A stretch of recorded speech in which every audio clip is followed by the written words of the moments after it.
with you a number of these papers, or else if I cannot share with you, I can still ask you to go to your search engines and you'll be able to download a number of these papers. But we are going to look at some of the papers and then we shall see whether indeed, okay, not whether, but we're going to see how these scholars have integrated philosophy in their background. So we'll be only concerned with the background for now, because that's what we are doing. So right away, let me share this and then share something else. I want to start with this. I don't know whether you're able to see my screen.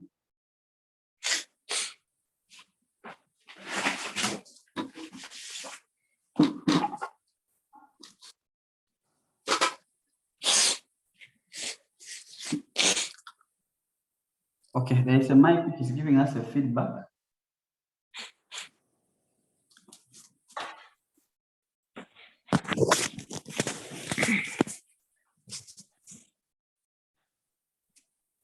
There's a mic which is giving a feedback, and I don't know if I may request that if we are not making any submission, probably we could do keep mics mute a bit so that we don't give an echo.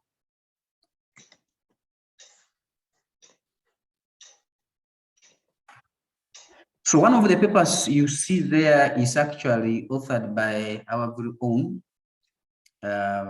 Bernard. And if you look at his work, if you look at his background, if you read through, it's very interesting.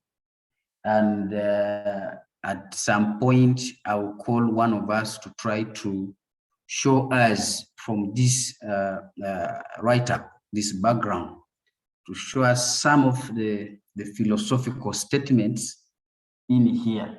But of course, you may not be able to read this paper now, but I would advise that at some point at your free time, can you just go to your search engine and you'll be able to get this paper. And I'm sure Bernard has no problem with you getting this paper and read. And probably you could also follow through as you try to draft and write your manuscripts. So that is one of the papers that we want to look through and see whether we have whether we can learn on how philosophical statements look like, and how we can be able to know that there is philosophy in the background. The other paper that we will have to look at probably is this one.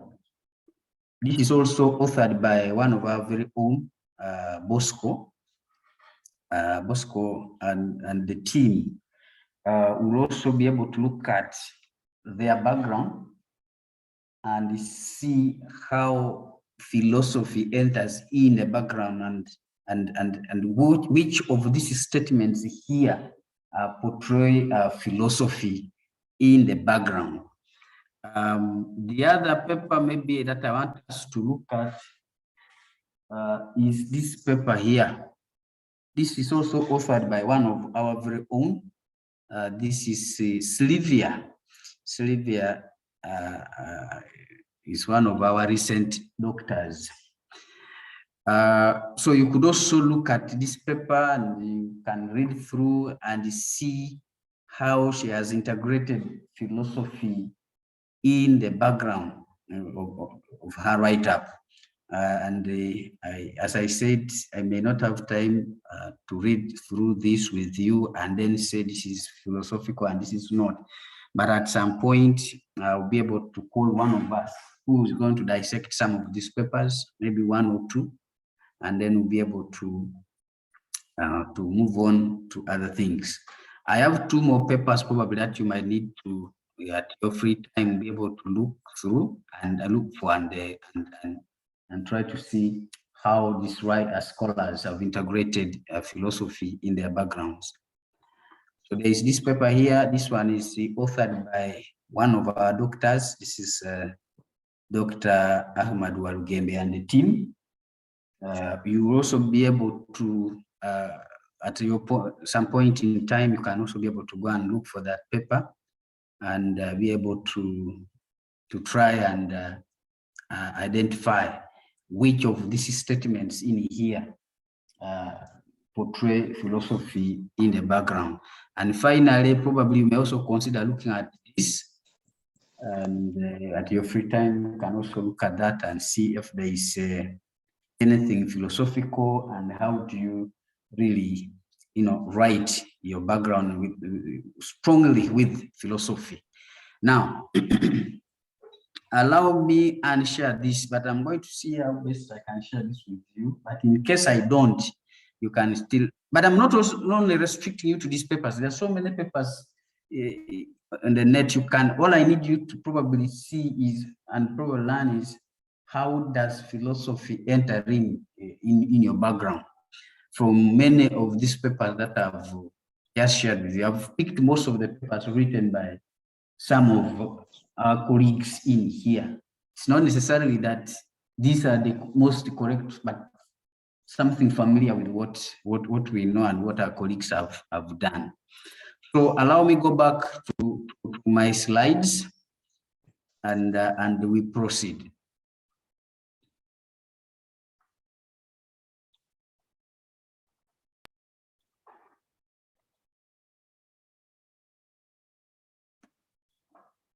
Okay. So at this point, I want to invite one of us, that is Let's unpack epistemology, ontology, and axia. Maybe this is not what I want. Okay. So, where is philosophy in my background? In those papers that I've shared with you, those papers that you've been able to see, can we summarize some of these backgrounds and see where is philosophy in the background? Where is ontology? Where is epistemology? Where is axiology in our background? Can we now welcome one of us to try to take us through after looking at this paper? And I want to ask that my brother Bernard will also be able to give some guidance after one of our colleagues has made his presentation, trying to show us which of the statements in this paper are philosophical in nature, and you'll be able to guide us on how were you able to integrate philosophy in your write-up. Right now, allow me welcome one of our colleagues, Mr. Jeremiah, all the way from Moi University in Kenya, to help us dissect this and try to show us that this statement and the other are the ones that show us what philosophy is, and so on. Jeremiah, are you online? Yes, I am, Dr. Lasso. Good morning. Thank you very much. Good morning, and how is Eldoret?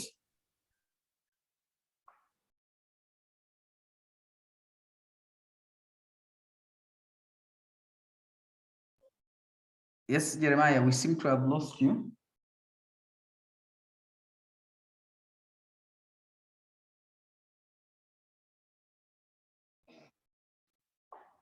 Hello?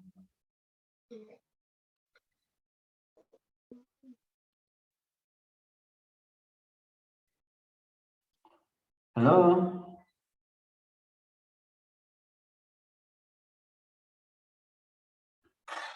Okay. I think Jeremiah's network has issues. And he is supposed to give us some presentation this morning. I hope he gets back. Let me check. Try to contact him.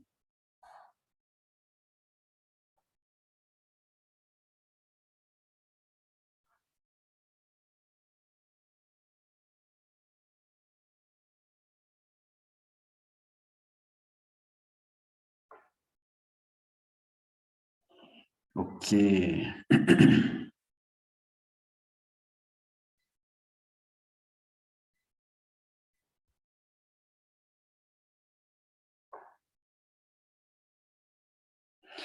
Meanwhile, probably as we wait for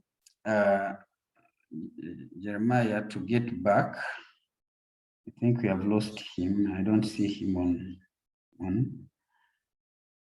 Meanwhile, as we wait for him to get back, one of the papers, again, that I've shared with you is authored by our very own Mr. Bosco Amerit. And maybe at this point, if Jeremiah is still very far, I would maybe welcome Bosco to make some few comments and try to bring some light on how he's been able to integrate philosophy in his work.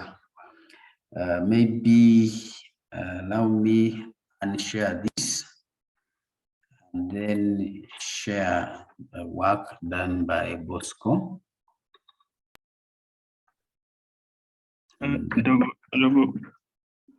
Joseph, maybe give me a few minutes, about 5 or so minutes to settle in.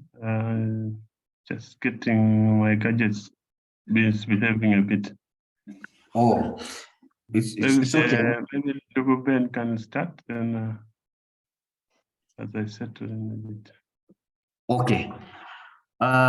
It's okay, it's granted. Bernard, as we wait for Jeremiah, are you in position to take us through how you have been able to integrate philosophy in your background?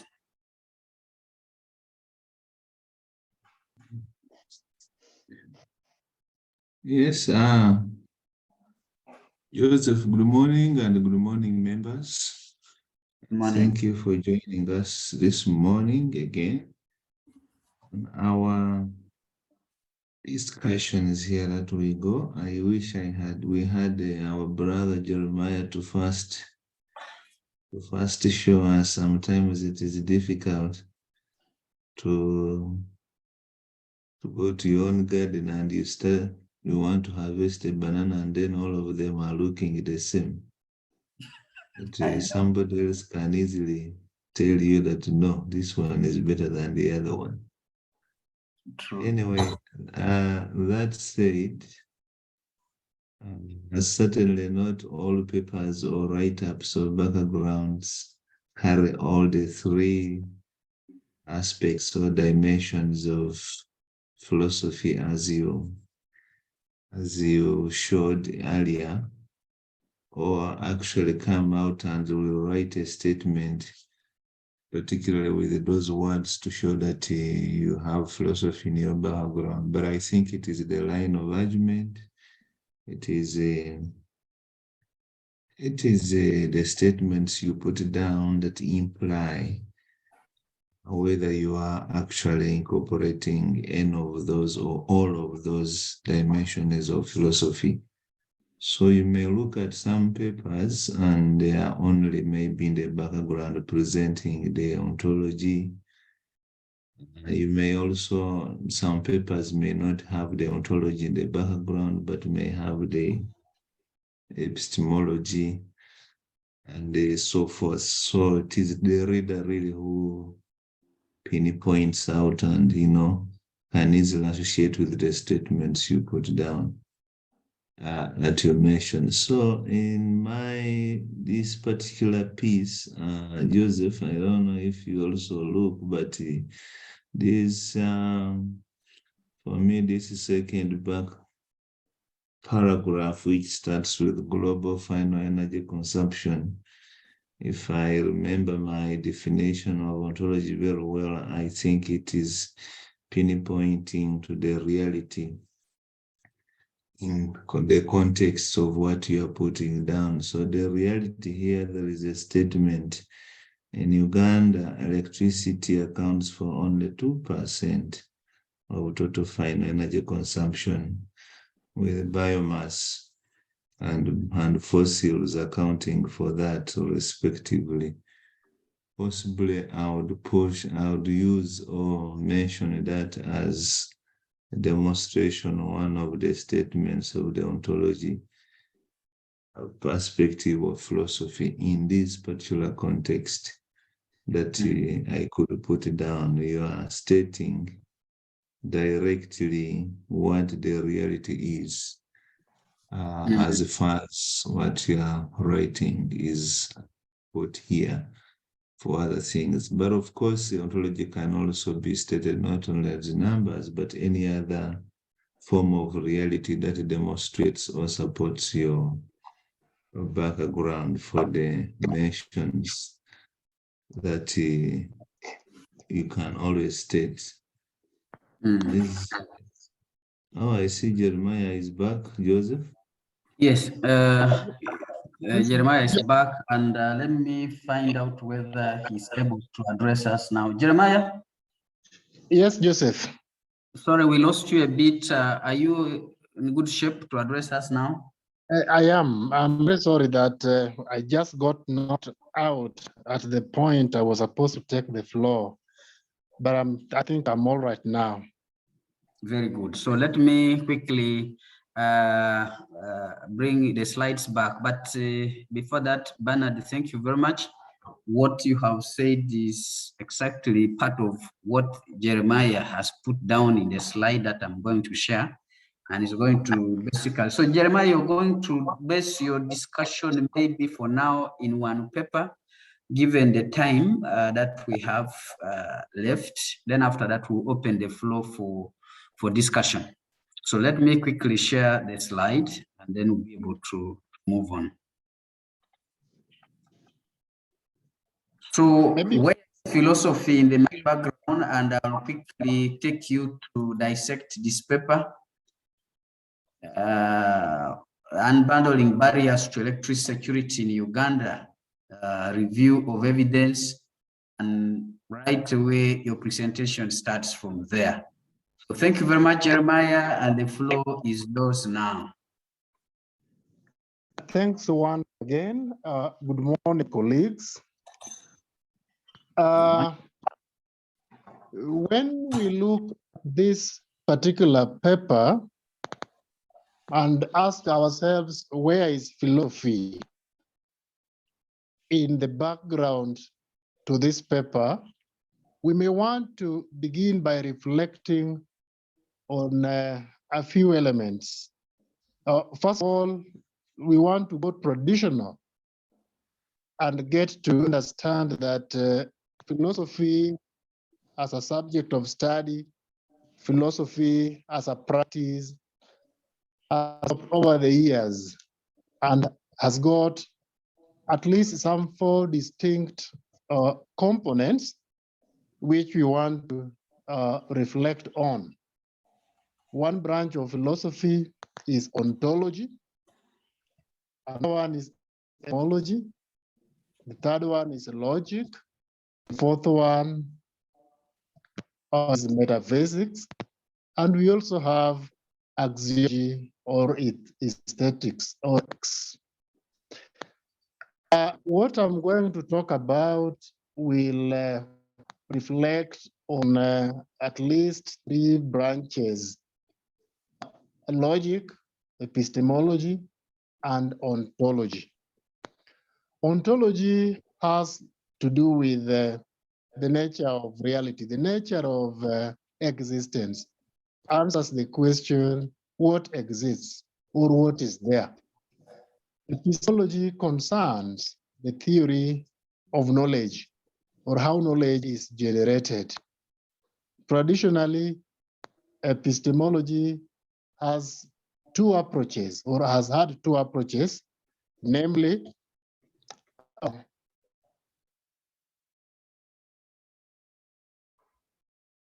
or rationalism and empiricism. And then we've got logic, which also tends to have 2 approaches, induction and deduction. Now, very quickly on this particular paper, Unbundling Barriers to Electricity Security in Uganda, a review. Let us go straight to introduction and look at the first sentence or the first two sentences. It says Uganda's development aspiration encompasses economic prosperity, transiting from production-based approaches to creative. In this pursuit, electricity has been earmarked as a fundamental infrastructure to harness the country's available opportunities for socio-economic transformation. In my view, the very first sentence, the author wants to identify the object of study. And the object of study, if you look at it in philosophy, what we see here is the Ugandan economy is the object of analysis. And if you go down, find that a component of it, electricity, is focused on. This approach is what is called atomism. Atomism is the idea that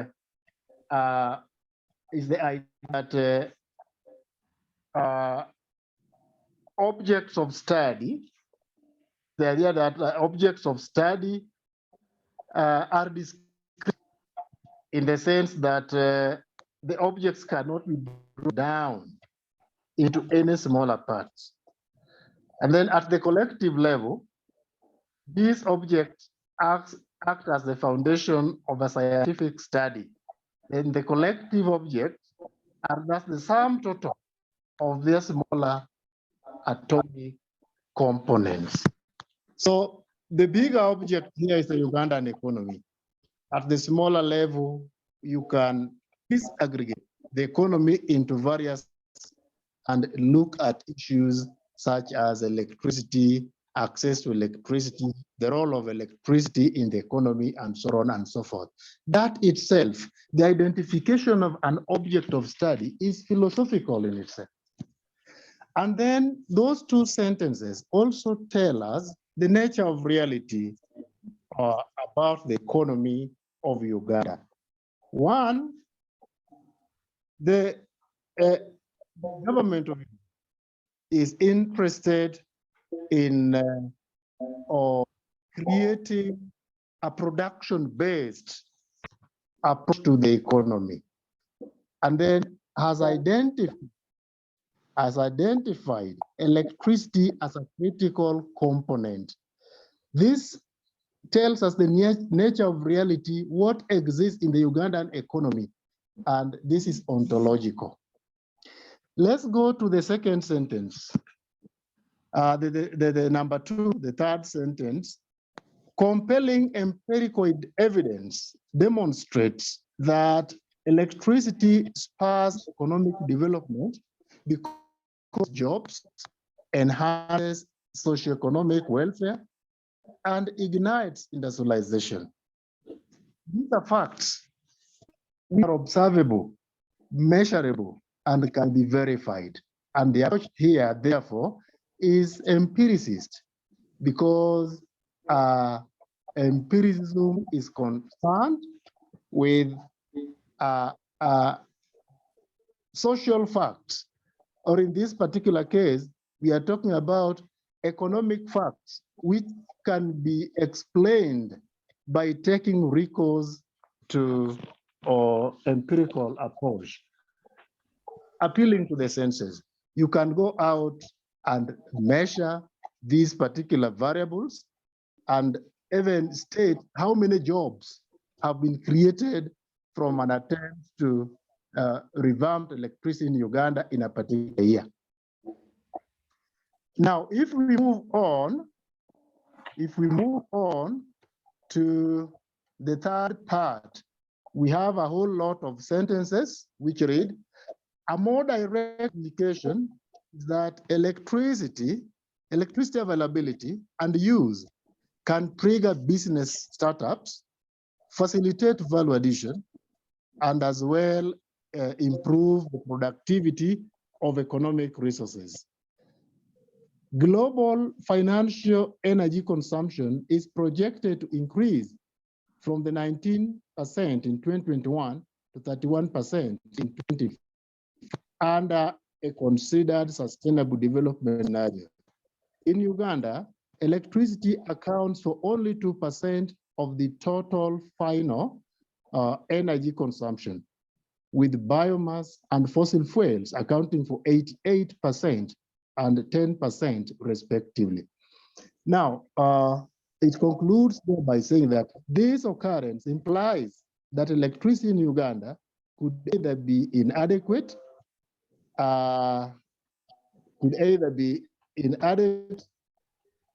inaccessible, unreliable, unaffordable, or a socially unpreferable form of energy. Now, we make the following observation.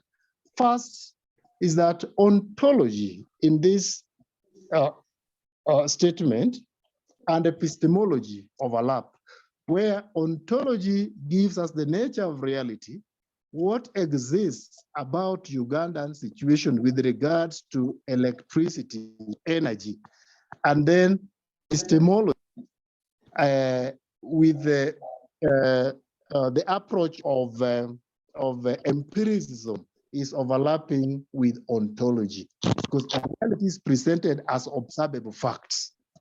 And then secondly, the last statement gives us a logical conclusion from the preceding sentences and is also measurable. So logic and epistemology also overlap in this particular scenario.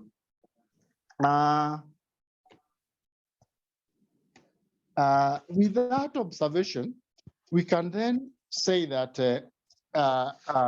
the writer here, or the writers here, have been able to include philosophy in their background quite badly. They are not telling us that we are now giving you philosophy, but we intuitively are able to see that there is a lot of philosophical insight in the way they present their work. And the various aspects of philosophy that come out, first we have said is ontology, then epistemology, then logic. At least those three are intuitively or can be deduced to have been portrayed in this particular piece of work in the background.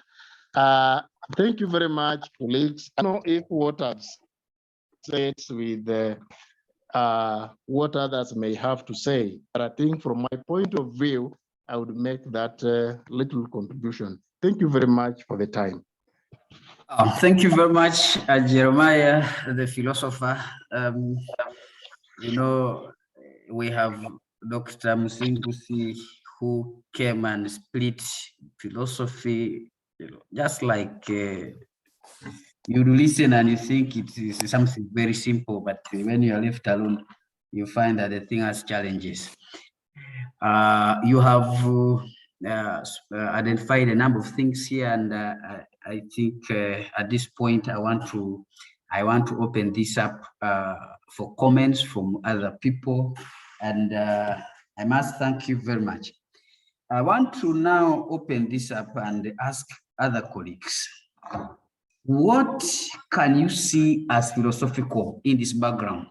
Of course, we heard from the writer, and he told us that when you go to your own garden, you might find it very difficult to pick which one is the most ripe banana. Now, I want to hear from you. This write-up you see here, which of the statements in here can you be able to see and say, okay, in addition to what Jeremiah has said, I think this is also philosophical. I think this is also something that we can, you know, attach to philosophy. So this is open, but as I open it up, I have another serious philosopher here, and it's called the Scholastica. Scholastica, are you with us today? Let me see. Yes. Scholastica, what are your comments today?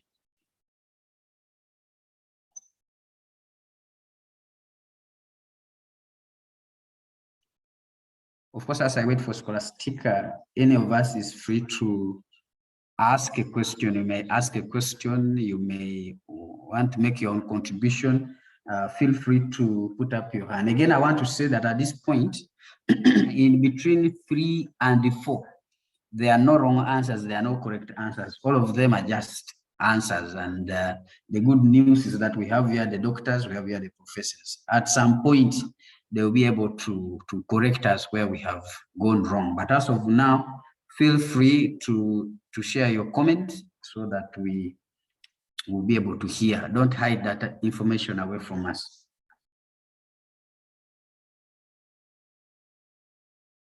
Okay. Scholastica seem to be having some challenges, not responding. Okay. Any other person from the forum who will be interested in making a comment on this?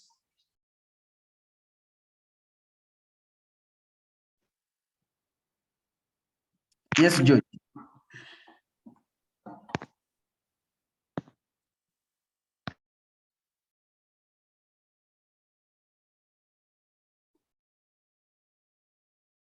George, you had your mic was on and suddenly it is gone mute.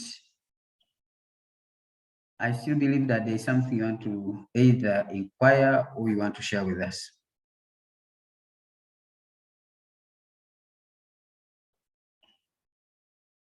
By the way, I want to be sure that we are awake. Sometimes it's possible to be stolen by sleep. I hope we are awake. So if there is nobody who is making any comments, then probably I could bring back Bernard to wrap up this paper.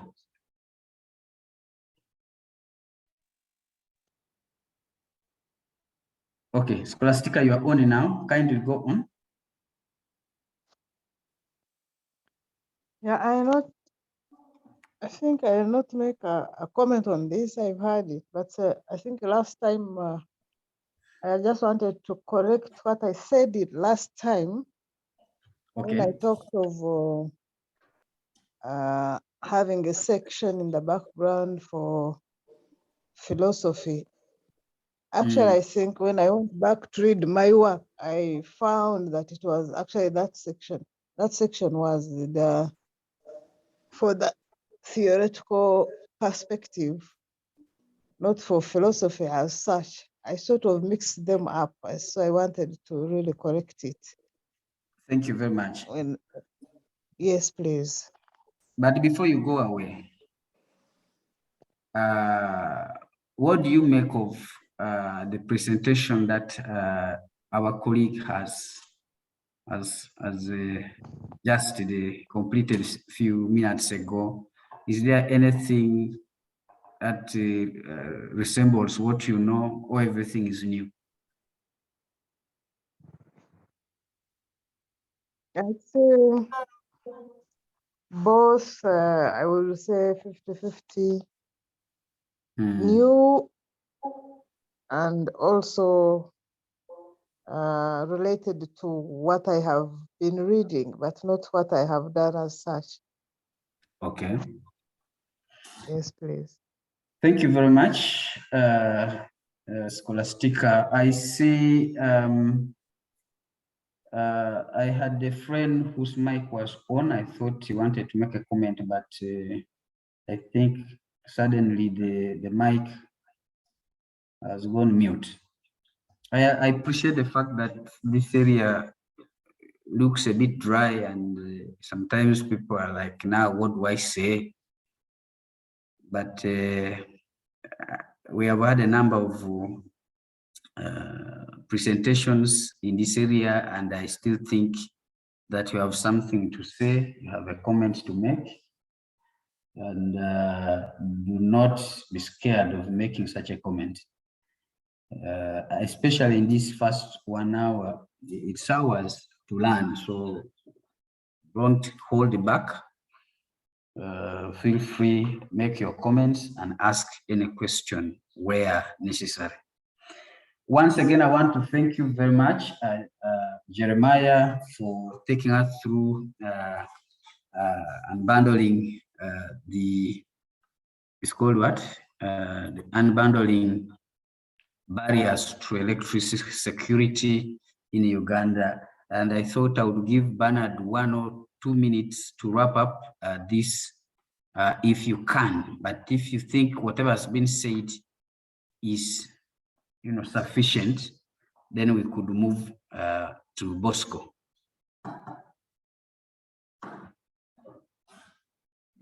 Joseph, thank you. And I want to thank Jeremiah for even unbundling the philosophy further by demonstrating through those sentences or lines that he has so. Generally, I don't think without adding anything substantive to what he has said, to just mention that in some papers, sometimes the philosophy is also demonstrated in what the paper is intending to contribute, and that is the knowledge area. So if you also go down in this background, I don't know what paragraph that is, but let's see. Okay, this paragraph which starts with therefore.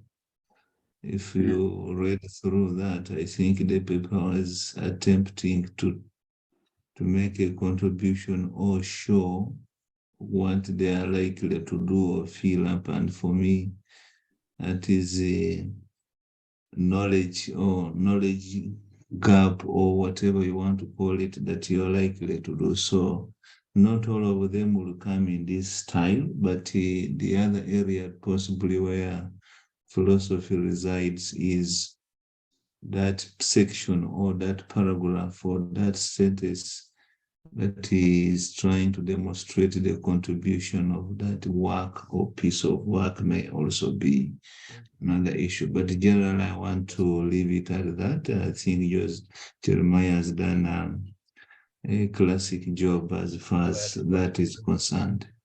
Thank you. Thank you very much, Bernard, for that contribution and Jeremiah. Now, I think I saw head of department business. Your mic was on. Would you want to make a comment? Head of department business. I think it's been gone away. Okay. Thank you very much. And now allow me invite brother and the author of this paper, Commercialization of Biofuel Products, a systematic literature review. This paper was written by Bosco and the team. And I would like to invite him to take us through this. But why are we doing this? I have had a number of calls from many of us in this forum, still asking, where do I put ontology? Where do I put epistemology? Where do I put? So that's why we thought that maybe we can do this practically. We can have some of these papers and we can have people who seem to have, who seem to know a little bit more than some of us, to help us identify where is the philosophy in this. Because in the end, if you read this paper and you're looking for a subheading philosophy and you don't see it, If you're looking for a subheading ontology and you don't see it, then you're most likely going to conclude that there was no such a thing like philosophy in this paper.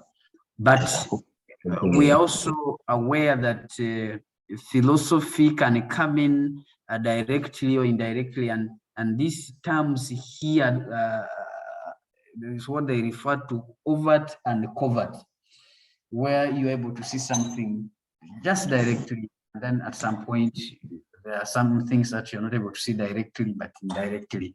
So in these papers that I'm sharing, I am not seeing any word ontology, neither am I seeing epistemology anywhere. But the authors have been able to come up and tell us that, okay, from this paragraph, from here, from this ontology has come in. So to continue and try to understand this concept very well, allow me now invite Brother Bosco just to make a small summary in here of his work and try to share with us where he has introduced different parts of philosophy in his work. Bosco, over to you. Thank you, Ndugu Gerard, and thank you, Ndugu Ben and Jeremy, for setting the discussion in good shape. Maybe I could share the other. There's one that I've made one or two highlights. I don't know if it is okay to do that. Yes, okay. Yes, you can. Thank you. So if you permit me to, I don't know if it is seen that side. Yes, we can see. Yes, thank you so much. Now, like Ndugu Joseph has hinted, the concern of this paper is on commercializing. The anchor point is commercialization. And the area of test is in biofuel. Biofuels, how far is this product being commercialized? Now, when you realize that already, as hinted by the previous speakers, I will not review what the philosophical stance entails. So I'll just highlight, as guided by Ndugu Joseph, to the points that I feel resonate with the concerns of ontology, epistemology, and methodology in this case. What I realize is that ordinarily most of the articles summarize all these philosophical perspectives in the abstract. It captures your reality, the ontological perspective, most times in the first 4 sentences. You should have hinted on it in your abstract. And that's why I seem to have highlighted this and said, owing to the increasing emissions, blah, blah, blah, there's need to move to alternative fuels. And this is hinting on issues of commercialization. And we also indicate the status. And the reality is that biofuels are now being tested as the next aviation fuel that has since attracted substantial attention. It's not only in aviation, but I'm trying to, we tried to hint on the realities of commercialization of biofuel. And additional reality is that biofuels are evolving from phases. It's in terms of quantity and quality of the product. And this is why I highlighted that. Then in epistemological perspective, we needed to know how knowledge is captured. And this is how we indicated, I highlighted the systematic literature review approach.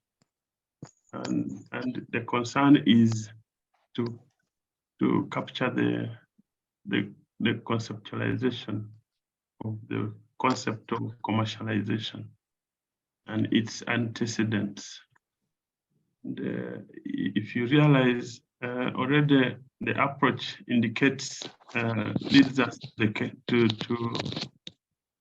the method.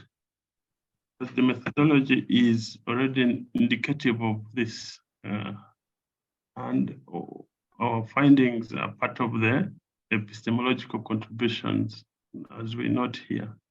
So overall, I seem to believe that when you look at the abstracts, most times you're able to picture what entirely the philosophical perspective is of the paper.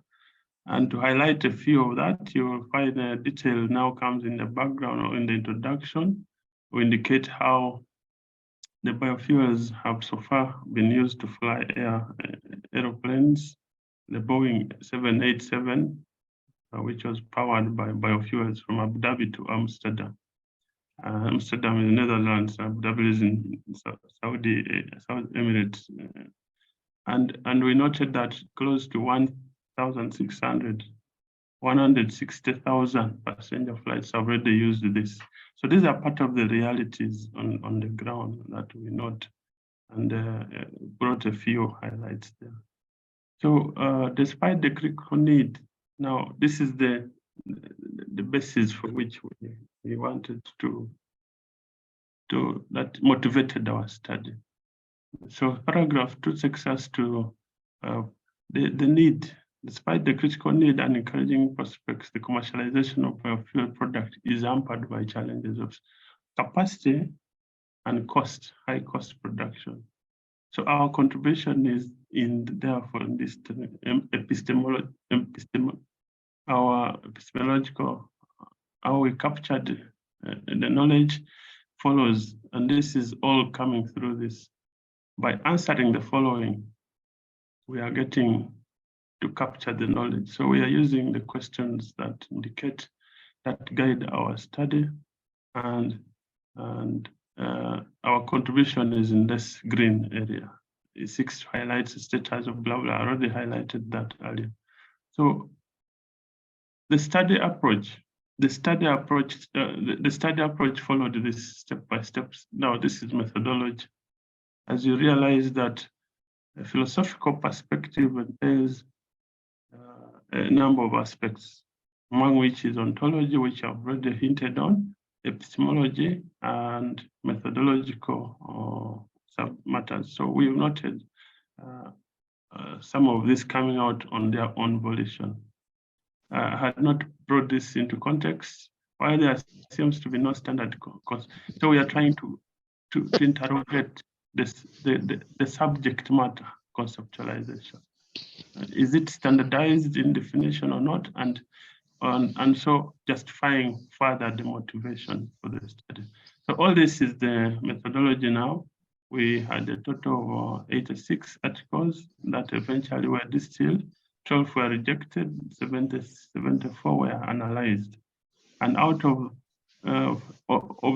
this 86 were got from a total of, as you get the breakdown here, data collection, because the methodology entails matters of collection, unit of inquiry, unit of analysis. But for now, we are generalizing data collection in this. The data analysis as well is part of the methodology. So we did a content analysis and thematic generation. And therefore, the results are not part of our concern for now. But that's how we derived this. Ndugu Joseph, if I may end it at this, I hope I have contributed the point also. Thank you so much. Thank you very, very much, Ndugu, for this contribution. And I must assure you that I'm receiving some direct comments here, and some who are saying that they already now understand what to do, and they are ready to go. Thank you very much once again, Bosco, the Bernard. Thank you very much, Jeremiah. We are running out of time, but I have some hands up.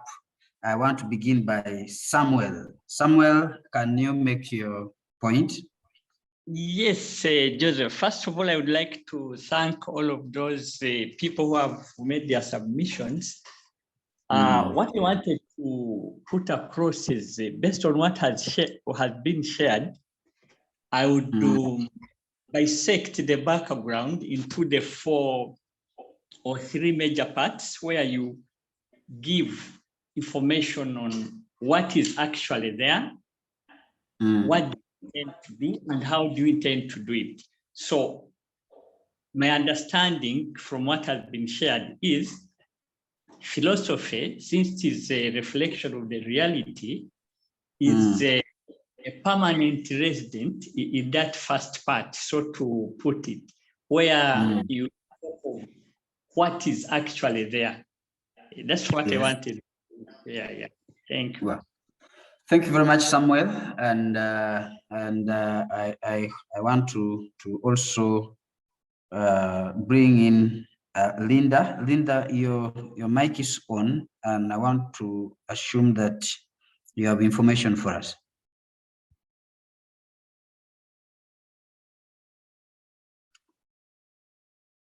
Okay.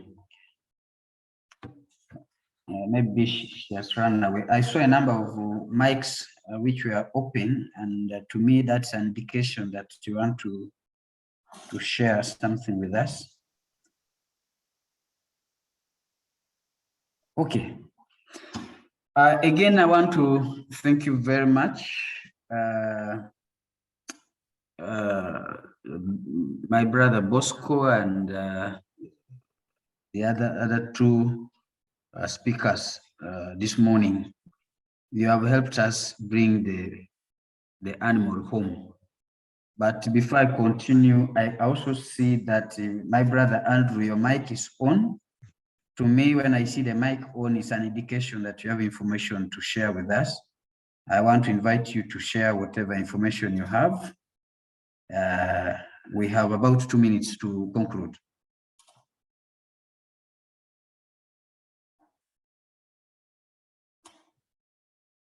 Okay, maybe that mic was on accidentally.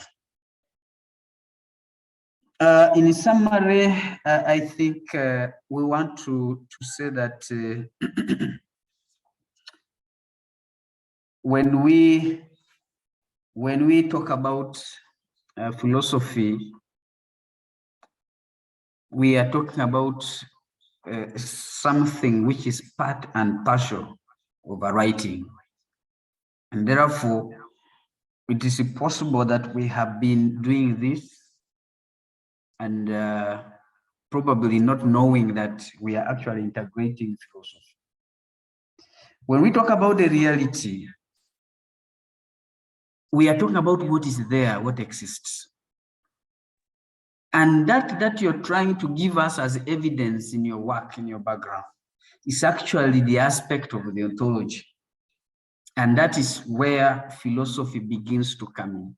Many of us begin our write-up by providing evidence, especially if you're writing a paper, a manuscript. It is very critical that you begin by telling us that it's true, there is something that exists and that reality is out there, and you're able to bring it up. Again, at some point, you're able to hint about knowledge and how you're going to create that knowledge. And I like what Bosco said when he began to talk about methodology.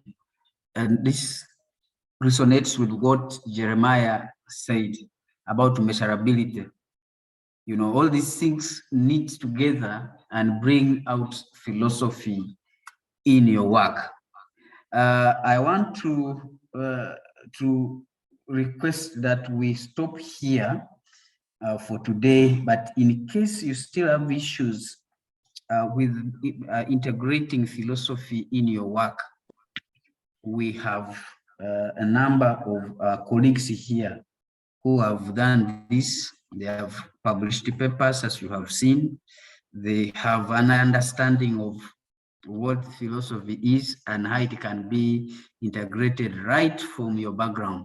You don't have to wait to go to chapter 3 and then you start telling us about your philosophical stand. we should be able to see all those elements from the very beginning, from your background, and then you'll be able now to go and blow it up in your philosophical stands, especially for those universities that have that kind of arrangement. So yeah, our time is spent. We seem to end here now, and if that is the case, allow me now take this mic to Professor Michael Koche, who will be moderating the next session. Thank you very much. Thank you for working with us this journey, and I wish you the very best in the next session. Thank you very much, and goodbye. Okay, thank you so much, Joseph. Thank you too. Thank you, Joseph, for always standing for that early morning session. And I think the session has always helped us to extend our understanding on critical areas. Thank you so much. And the different people who have participated in the morning session. Let me begin by appreciating all of us for having been able to log in this morning. It's not easy to wake up very early. For some of us, nights like a religion. Every morning we have to come and congregate and learn something. And I must say that there's no time I've logged in and failed to learn something. That's why I want to begin by appreciating our mentor, Professor Joseph Ntai, for this wonderful initiative. And there's a testament that there's enormous growth. We are seeing people publishing papers. We are seeing people being able to make wonderful presentations in different forums. And we are seeing both the senior colleagues and the students growing. Thank you so much, Professor Joseph Ntai. And we pray that God gives you long life to continue contributing to humanity. Like Joseph said, I think in this session, we're again going to extend our understanding on the critical subjects. Before we go into really the session, allow me to appreciate all the people who have logged in from the different parts of this world, different parts within our continent, in Africa, East Africa, Uganda in particular, many universities. We have participants from Kenya, participants from Tanzania, participants from Rwanda, Burundi, South Africa, Zambia,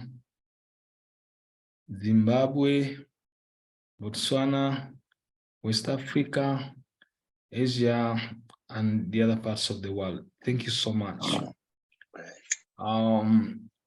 I also want to acknowledge the student leaders who have always supported in the process of making sure that we keep on moving, being relevant in the process. And like I say, that it's a testament of growth. Allow me also appreciate the coordinators of this forum, especially Dr. Hamal Walgembe. As always, his contribution really enormous. And I must thank you, Doctor, for making sure that we continue being relevant by consulting different stakeholders in the process of making sure that we present topics which are relevant, discussions which are relevant. I think just last week and the previous weeks from the beginning of the year, we have been tackling the topic of philosophy, and we had Dr. Dennis Muzinguzi, who was really very instrumental in expanding the horizons of philosophy of science. And I think you can see again the early morning session. There was a demonstration of how philosophy was being applied in different articles. So this morning, allow me to acknowledge our senior colleagues who have logged in. I want to begin by acknowledging Professor James Kagari. You're welcome. Dr. Austin Mwange, you're welcome. Dr. Ahmad Walgembe, Dr. Ibrahim Senze, Dr. Goreti Cheone. These are all colleagues who have been able to make a very serious and enormous contribution right from the beginning. And honestly, every time you log in, it gives us a lot of opportunity of moving forward. I also want to, there's another senior colleagues I've seen, that is Dr. Hassan Bashir. You are welcome. So this morning, I don't know whether I've meted any other senior colleague, but this morning, our presenter is with us. That is Professor Julius Kikoma. Towards the end of 2021, I think for more than 5 weeks, he was leading in the presentation of case study, research design, and case study research methodology. And he really took us through so many aspects about case study research design.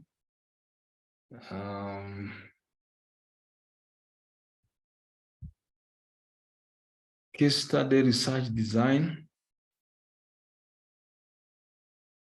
So Professor Julius is a deputy dean School of Graduate Studies, Makerere University. He was a deputy principal School of Psychology. He has published widely in qualitative research. And last year, he spent 5 weeks discussing case study methodology, and he has used it widely in his publications.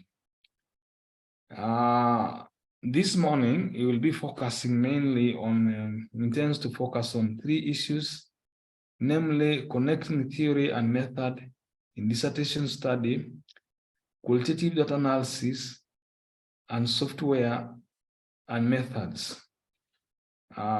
This will at least take us the 3 to 4 sessions or weeks. And for the members who attended the in 2021 and the beginning of 2022 last year, we were able to benefit. I believe that is right here with us. Okay, I've seen again our senior colleagues. I think I can see Dr. Gideon Nkurunziza, you're welcome. I think Professor Laura Orobia is also with us. Professor had some small challenges. She lost someone. But I think this morning, let us welcome our presenter, Professor Julius. We are looking forward to benefit from your enormous knowledge. And every time I've listened to you, I've been able to expand my understanding on a critical topics.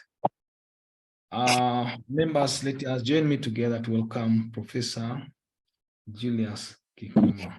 Professor, you're welcome.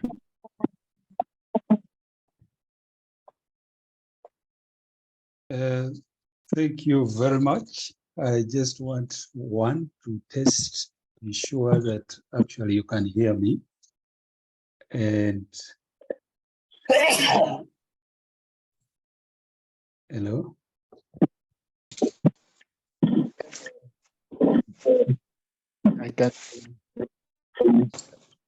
Can people hear me? I just want to have that feedback so that I don't continue speaking to myself. We can get you, Prof. I can. We hear you clear.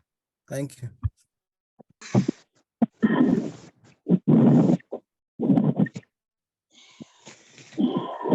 Okay, members, I'm requesting that we mute our mics. I see there's a lot of feedback from our background. I'm trying to mute most people, but I think you just try to make sure that our mics are muted and videos. Thank you. Prof, you can go ahead, please.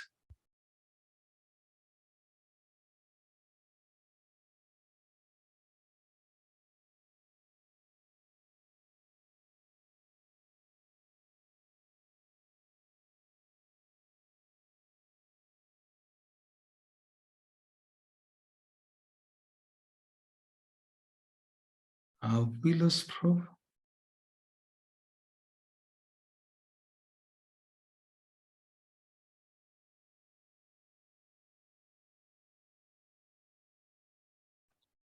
Hello.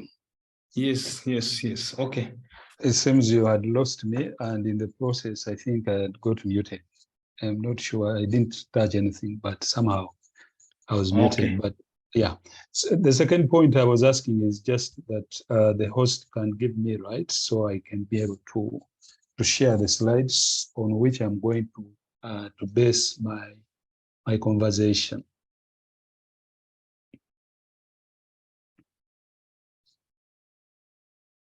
Or do I take it that I already have the hosting rights so I can share the screen?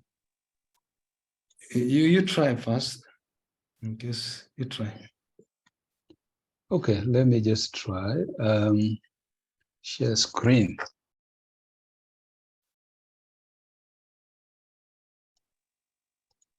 Let's handle shortly. Okay.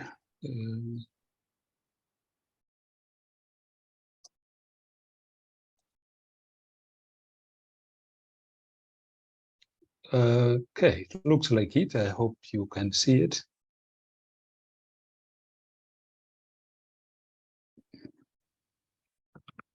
Can you see it? I just want one participant to indicate that. And yes, then Prof. Prof, we can see your work. Okay, thank you so much. And I think I can put it in presentation mode. Okay. So I thank very much the presenter, the person who introduced me. I guess that must be Professor Michael Okoche. Thank you for the introductions. And as he mentioned, I'm not new to this platform. I've been here before. This would be my second return to the platform. It is a pleasure. It is always a pleasure to actually be on this platform. And I thank very much the organizers and the people behind this platform. That this is a very important platform for engagement at this level. And it is a welcome development in our scholarly communities. I know that in our universities, yes, we have formal structures of engaging PhDs, but I think something was still missing that this platform provides. And so I thank them very much for continuing to provide a place and a space where, we can converse on matters that are of mutual interest, both the PhD scholars as well as those who either advise or examine or indeed engage these scholars in one way or the other. And I thank them for inviting me again for the second time on this particular topic about the question of theory and method. I don't take it for granted that it had to be me to speak about theory and method in a significant way. I know that it could have been another person, but that they found that I could say something around this. I thank them so much. Now, this question of theory and method is clearly a very important issue, and also something that really preoccupies everyone who gets involved in either administration, guiding, mentoring, but generally, handling people who are going through a PhD experience. And almost all of them, I've played those kind of roles in one way or the other. I've been a PhD student. I have also been on panels for Viva examining PhD students, sometimes as part of the panelist, but also sometimes as what is increasingly referred to in Makerere speak, the devil's advocate. Of course, the word devil and advocate, I think, is something that sometimes many people don't like, but yeah. So all these different roles, including just being a member of the defense, even if without any particular role, I've really, come to the same conclusion, and that many times as the examination or the process of engaging with the student on their work goes on, there is always that question whether really the students are really steeped in really the theoretical foundations that inform their study. That be it in the doctoral committee time or even at the assessment stage. And so I thought that, coming to this platform, finding time and in a space where you're not under examination, I think would be a good idea to really hone on some of the key issues that surround the question of theory and how it links to methodology, and therefore how you can use it in informing your final output, be it a dissertation, be it some form of publication. And also, as either examiners or as guiders of students doing PhDs, we also find that engaging with theory is a certain level, includes and involves a certain level, thinking with ideas in some kind of abstract way. And that is not something that just comes naturally or directly or even easily for many. And so it requires time, and people need time to familiarize with that level of engagement if they are to really do justice to the kind of work they are carrying out.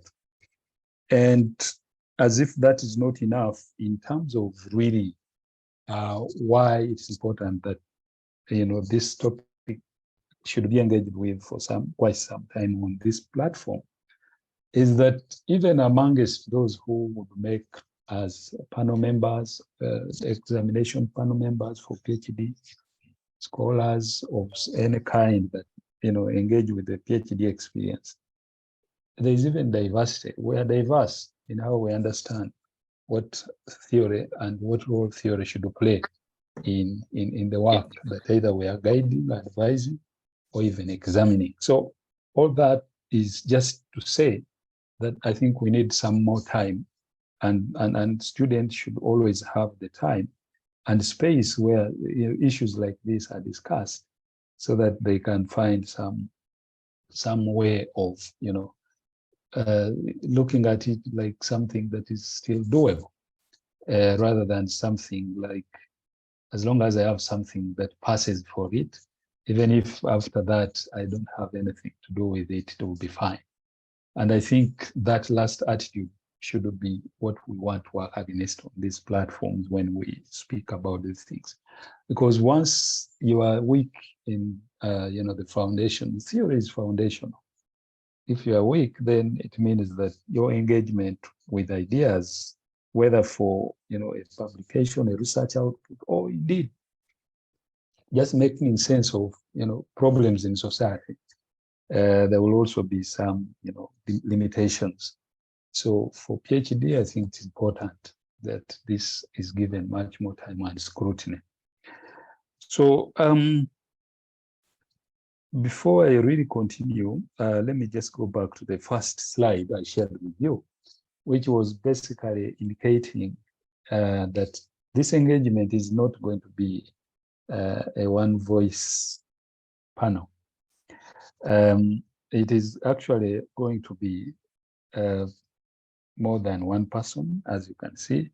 It is myself who they have given, the name is there, they have given you my credentials. Actually, by the first time I was at this panel, I was still at the College of Humanities and Social Sciences at Makerere University as their deputy director, deputy principal, where I was really into the academic administration of programs and other things in the college, that particular college out of the 10 that make Makerere. Now, currently, I'm actually at the Directorate of Research and Graduate Training at Makerere, which means that I'm more at the center of coordination and direction of research and graduate training across the different colleges in the university. So again, in another sense, being on this platform gives me a bit of pleasure because there are other things either I learn from this platform or I bring to this platform to enrich either my own experience and also to give me insights in the work I'm doing now currently in my portfolio, or also for this platform, we can exchange and share some useful ideas about how can we center, higher levels of training as part of how we are going to help this society solve problems that have, continued to plague, environments like ours, Uganda, and so on. So how do we utilize PhDs really to be at the center of solving societal problems, generating knowledge that can transform, the societies and be relevant to our communities with these kind of high levels of, training. So that's a bit more, that's just a bit of more about myself. But the other person we are initially I've contacted to work to be with me on this panel is my sister Laura Orobia, professor, and I think she's a deputy in charge of also research in the Makerere University Business School. I think she was not able to. We were not able to be in touch before now to concretize the way we are going to run the series of this discussion, because I think she had some difficulties. But we will definitely get into shape as we go on. For today, I'm going to be the one to take you through much of what is on this slide. But next week and the other week, we'll be sharing what we'll be presenting on this platform. So that's just a bit about the people that will be involved in this conversation. Then, in terms of the reach and scope of our talk, to discipline our talk around these issues, it's broken down into it's a block of ideas, but I think the best way is to see them in terms of how they are broken down there. 4 units. The first one is the one I'm going to start with today, where we'll be really touching base and teasing through the issues around conceptual and theoretical framing for dissertation research, but generally for any kind of research output that you are going to be engaged in or that you are engaged in. Conceptual issues are very foundational because they touch base on, the knowledge foundations that will define the work that you're doing.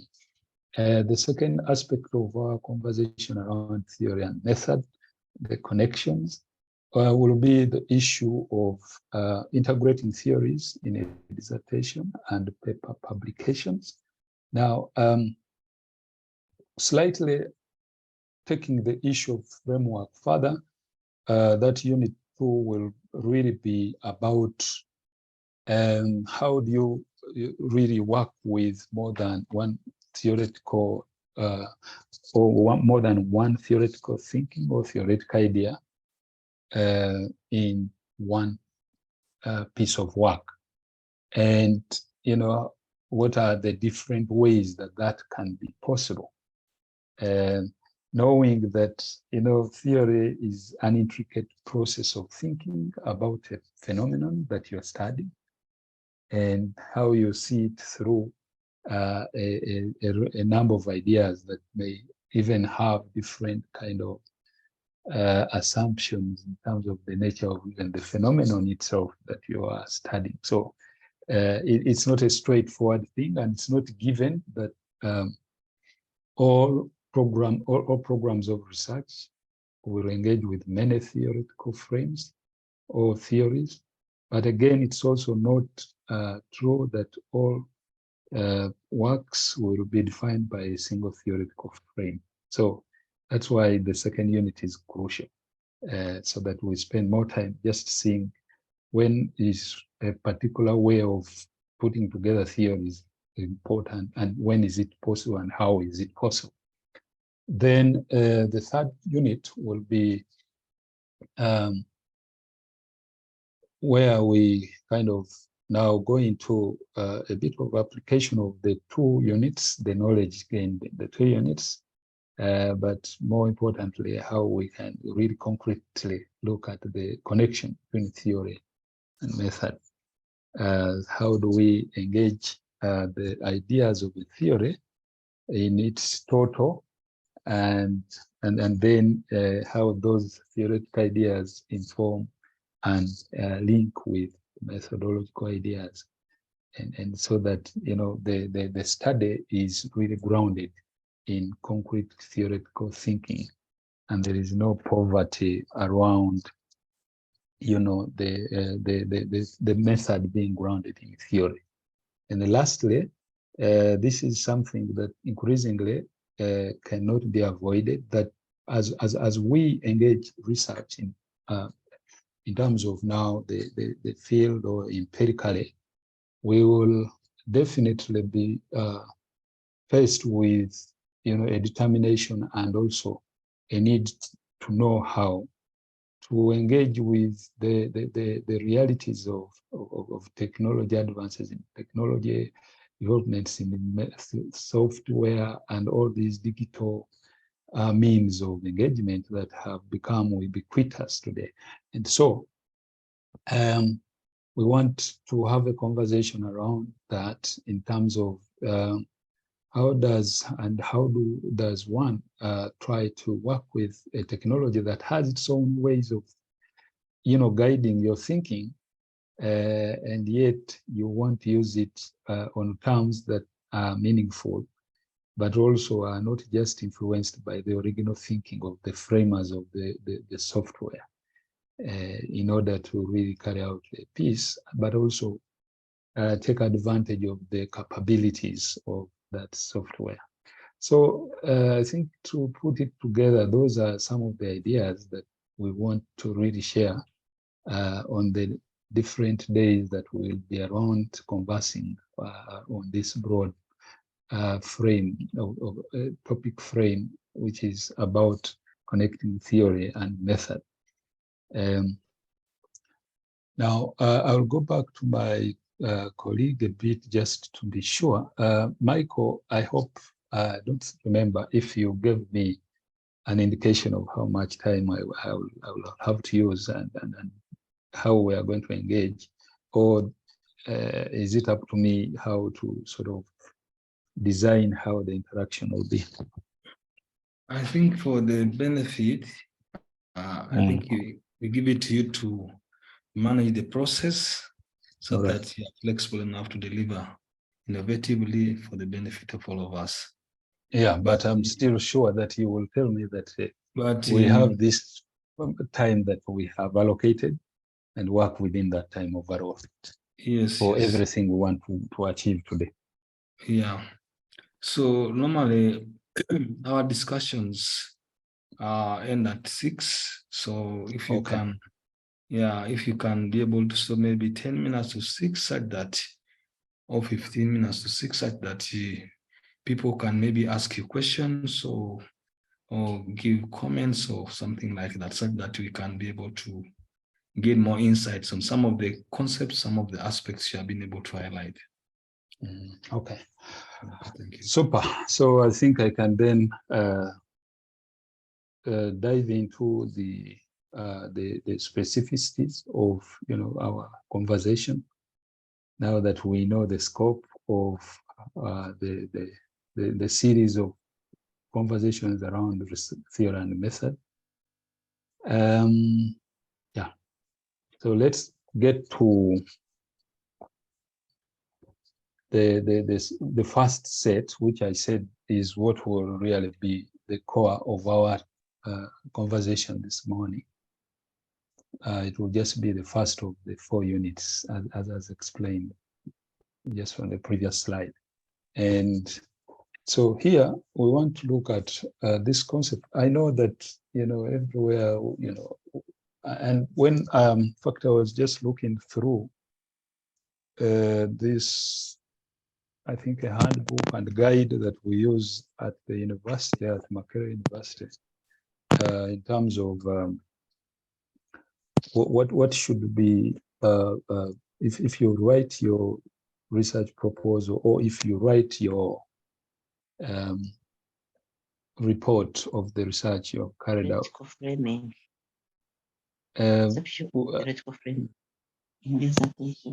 Okay, I think we have feedback again. Someone must have unmuted. I hope they are able to mute so we cannot get feedback. But I was saying that when you look at the formats and all these handbooks and guidelines that were given to guide us how to write either a proposal for approval, or indeed a research output like a dissertation, a master's thesis, there will always be some section in that handbook or guide that asks that you should have or identify or include a conceptual or a theoretical framework. But many times, sometimes the way that comes through when you peruse through some of the work that have already been approved, or even the ones that are presented for examination, there are many teething issues there, which I think then demand and just make us look for some space to understand what needs to be done. And so I'm thinking that one is important because it comes so early in the work. It's a conceptual issue. It is about ensuring that you have really internalized the key frames of reference, or the key frames of thinking about the ideas of your research. And those are things that will continue to be issues that you need to hone in order to really be able then to articulate the rest of the other aspects of your work. So in order to make sense of this whole thing, I've highlighted some of those points as what I want us to really look at. Now, why is this important? Again, why is like this demand that you must have in your work something either defined as a conceptual framework or as a theoretical framework? Why is that important? First of all, why it is important that we have this topic the way we are having, this discussion the way we are having it today, first and foremost, is just the fact that it's important to understand that these two, while in many experiences with some of the students, but also even colleagues, sometimes these things are as if they are interchangeable. These two terminologies and concepts are interchangeable, theoretical versus conceptual. what we are saying is that here we want to even be one of the points here will be to even look at the distinction between these two. But more importantly, we also need to know that people differ. I mean, the scholars, come from different orientations in how to, and their take on theory and so on. So already that in itself means that, we then need to have some minimum understanding of the expectations around a theoretical framework and conceptual framework, because already you are going to meet people who see these things in different ways. So a conversation that allows you to see this early enough is important. But also we find that when students, or even us, especially as we are continuing to do research, and comments on our work indicate that the theoretical framework or the work has not been theoretically framed adequately, and that therefore your work needs to really be you need to revise the work so you can be able to articulate and clarify your theoretical framework. It raises anxiety, and then people become a bit more now concerned that probably they don't know what they are doing, or their work is not up to it, and stuff like that. But we know that theory as a tool of thinking is not something we can concretely see. I think the word "see" is missing in that sentence, but it is okay. It's the other way around. We cannot. It is not something we can see concretely in the way we can our data. So again, as we understand theory, or as we really think theoretically, we come to see that, we come to realize that we are operating at a bit of a higher level of abstraction, and so we definitely it demands a bit of high level skills in terms of analytical skills in order to really operate effectively, or to be comfortable in reasoning and writing and therefore engaging in ideas theoretically. Yet when it comes to data, if we are doing field work, or if we are now past and the theoretical issues are clear in our work, and we've moved to the next stage of engaging with data from wherever we are getting it at the level of raw data, it's more easier to really see what you have, and therefore relate with it much more easily. So again, that's why it's important that we kind of understand what theoretical thinking is about. And there are many kinds and levels of theory. Again, this is another very interesting thing, and that's why I said that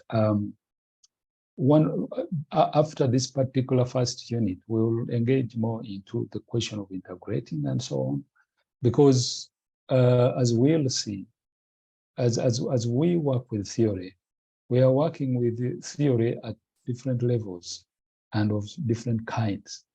And sometimes that's where even much more confusion for the novice, or the beginning researchers, or the less seasoned researchers.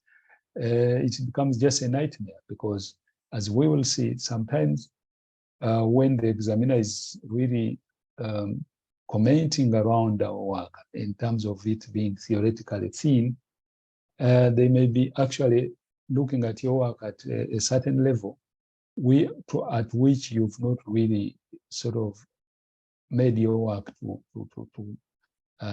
work at, or to engage with. And yet the ideas that this research is bringing up demand that you work with theory at those levels. So theory comes in different dimensions and kinds. Like as I've said there on the screen, you will find some grand or at very macro level, big global level, looking at society at a more broad level, issues in society at a more broader level than others. And others are more moderate or middle range.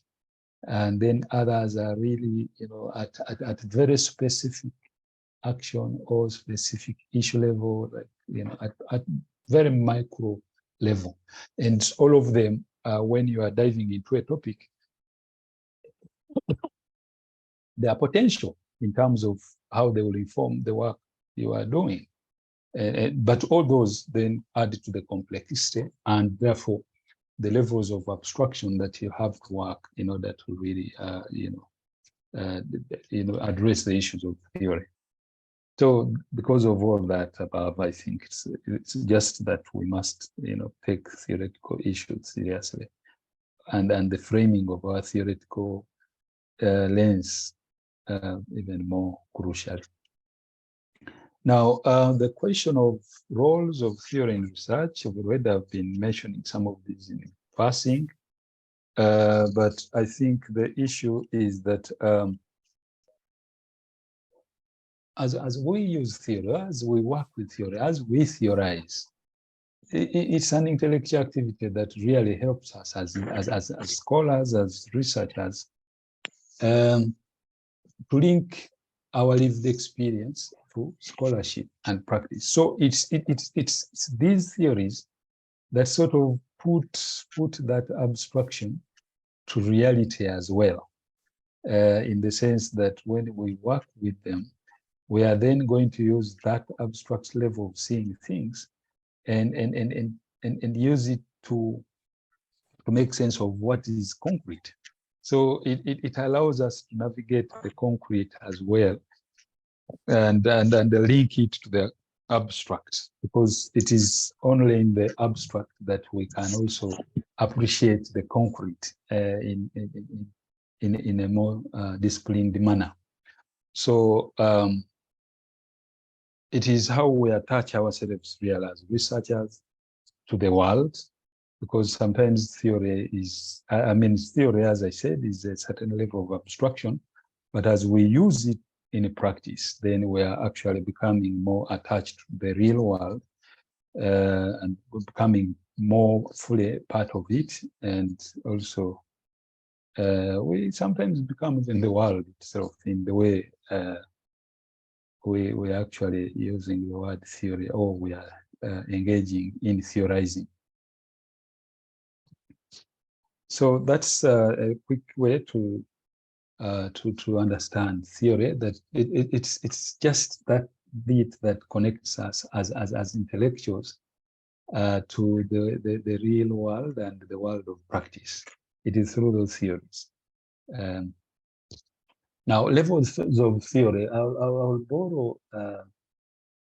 a diagram. I think I was in a hurry. I couldn't put the source. I didn't acknowledge the source, but the source is from one of those books. There's a book on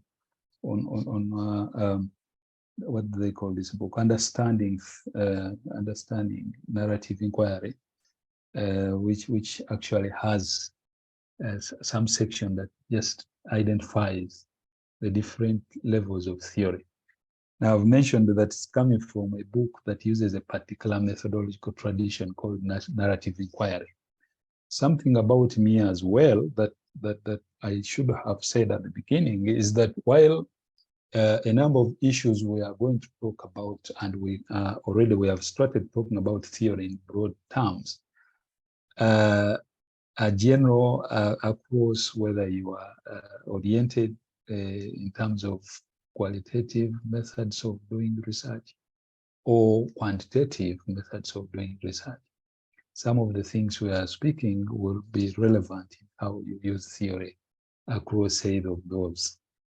But my particular background as well is that in my dissertation, because I needed to get back to, in order for me to really relate with the conversation around theory and method at a doctoral forum like this, is to go back to how it was for me in my own work at the time, or for my dissertation. I actually used a particular methodological tradition called narrative inquiry. So obviously there is a bit of bias in the way I choose some of the things that inform other ideas I'm sharing that are general. This one being one of them. And what this is just helping us to see, even though it is coming from a particular tradition of thinking about how to approach research, it still is the case that even though it is looked at from someone who is not from that tradition, it is still the case that Manuel, somebody called Manuel, is actually having, I think, is really disorganizing our screen, which is not a good idea. Please, the host, keep reining in on some of these colleagues. Yeah, so whether you be steeped in quantitative or qualitative, or indeed the extreme middle of the two, which these days is called the pragmatism of mixed methods, you will always find that when you are engaging with theory, there's theory that comes to you at that level, at a very holistic level. In other words, theory that sort of takes society as its unit of analysis, or broadly, it's a global kind of way of looking at society and the issues therein. Then you have a more mid-range level of theory, which is what we are calling meso level theory. And then there is the one that is at the level of the topic that you are doing, the content level. So those are the levels, and obviously the next slide is really just, again, just more articulation of what each is about. But for all of us, whether be it oriented quantitatively or the other way, it is that there is some macro level theory that still helps you to view your topic, your work in more holistic terms. But for the qualitative, it is that broad theory that allows you to really make an interpretation of all those things that are happening in your work. So it's a level that orients you to the forms of information that has come through from your research, and how you can actually make sense of them vis-a-vis the complexities of the issues, whether be them at a very particular level of understanding a particular context, or even a more unit level or a more micro level. Then the meso level of theory is more one that will actually helps you to really even understand the linkages between the broader level theory, the macro level theory, the linkages of that broad theory, framing theory for your research, and the realities of methods, or the realities of approaching such work or such research in the field when you are actually conducting research. So it's the one that will help you appreciate that for this kind of question, or for this kind of hypothesis, this is the best way to proceed with this research. So that level of thinking that allows you to see the linkage between the broader framing and the practical way that the research will be realized is a more mid-range level of engaging with theory. And it's one that helps you to link your understanding of the theoretical issues in the topic, as well as the methodological linkages, or the methodological appropriateness of your design of the research. Then the last one, which is a much more lower level in terms of working with theoretical ideas is the what is here being referred to as micro level theory, and for others or for beginners really, I would even hasten to say that many times this is what preoccupies the novice researcher, as all there is about the need for theory. So many times when there are theoretical issues, or when a question is made about that, it's not, the theoretical framework is not clear, or the theoretical orientation of your work is weak, many would reduce that kind of comment to just this particular level. But this particular level is the level which is the one of understanding a topic, content, micro level. It's the topic. So these are really the micro things which can, help you maybe understand, if you want to, if you, for instance, your work is in motivation, understanding the motivation of academic stuff and so on, and then you want to think about motivation, you then go into, Maslow, you go to these others who talk about hygiene and so on. Those micro level theories of what individuals, what drives individuals to behave in particular ways, those are at that level, what we call micro theories. They are important, but then they in and of themselves are not the only way to think of the broader framing of how to make sense of the issues that are coming out of your research. Because though that micro level one will miss the link that those issues of the individuals, how they actually make sense when put in a broader frame of a group of people, a community of people who you are looking at, like academia generally. It may be that you decided to scope your work around maybe academic staff of MOOCs, for instance, or actually Makerere University. But then the conclusions and the theoretical discussions you would be making are not going to be limited to just these individuals who have a very specific contextual understanding and appreciation of drivers and therefore constraints.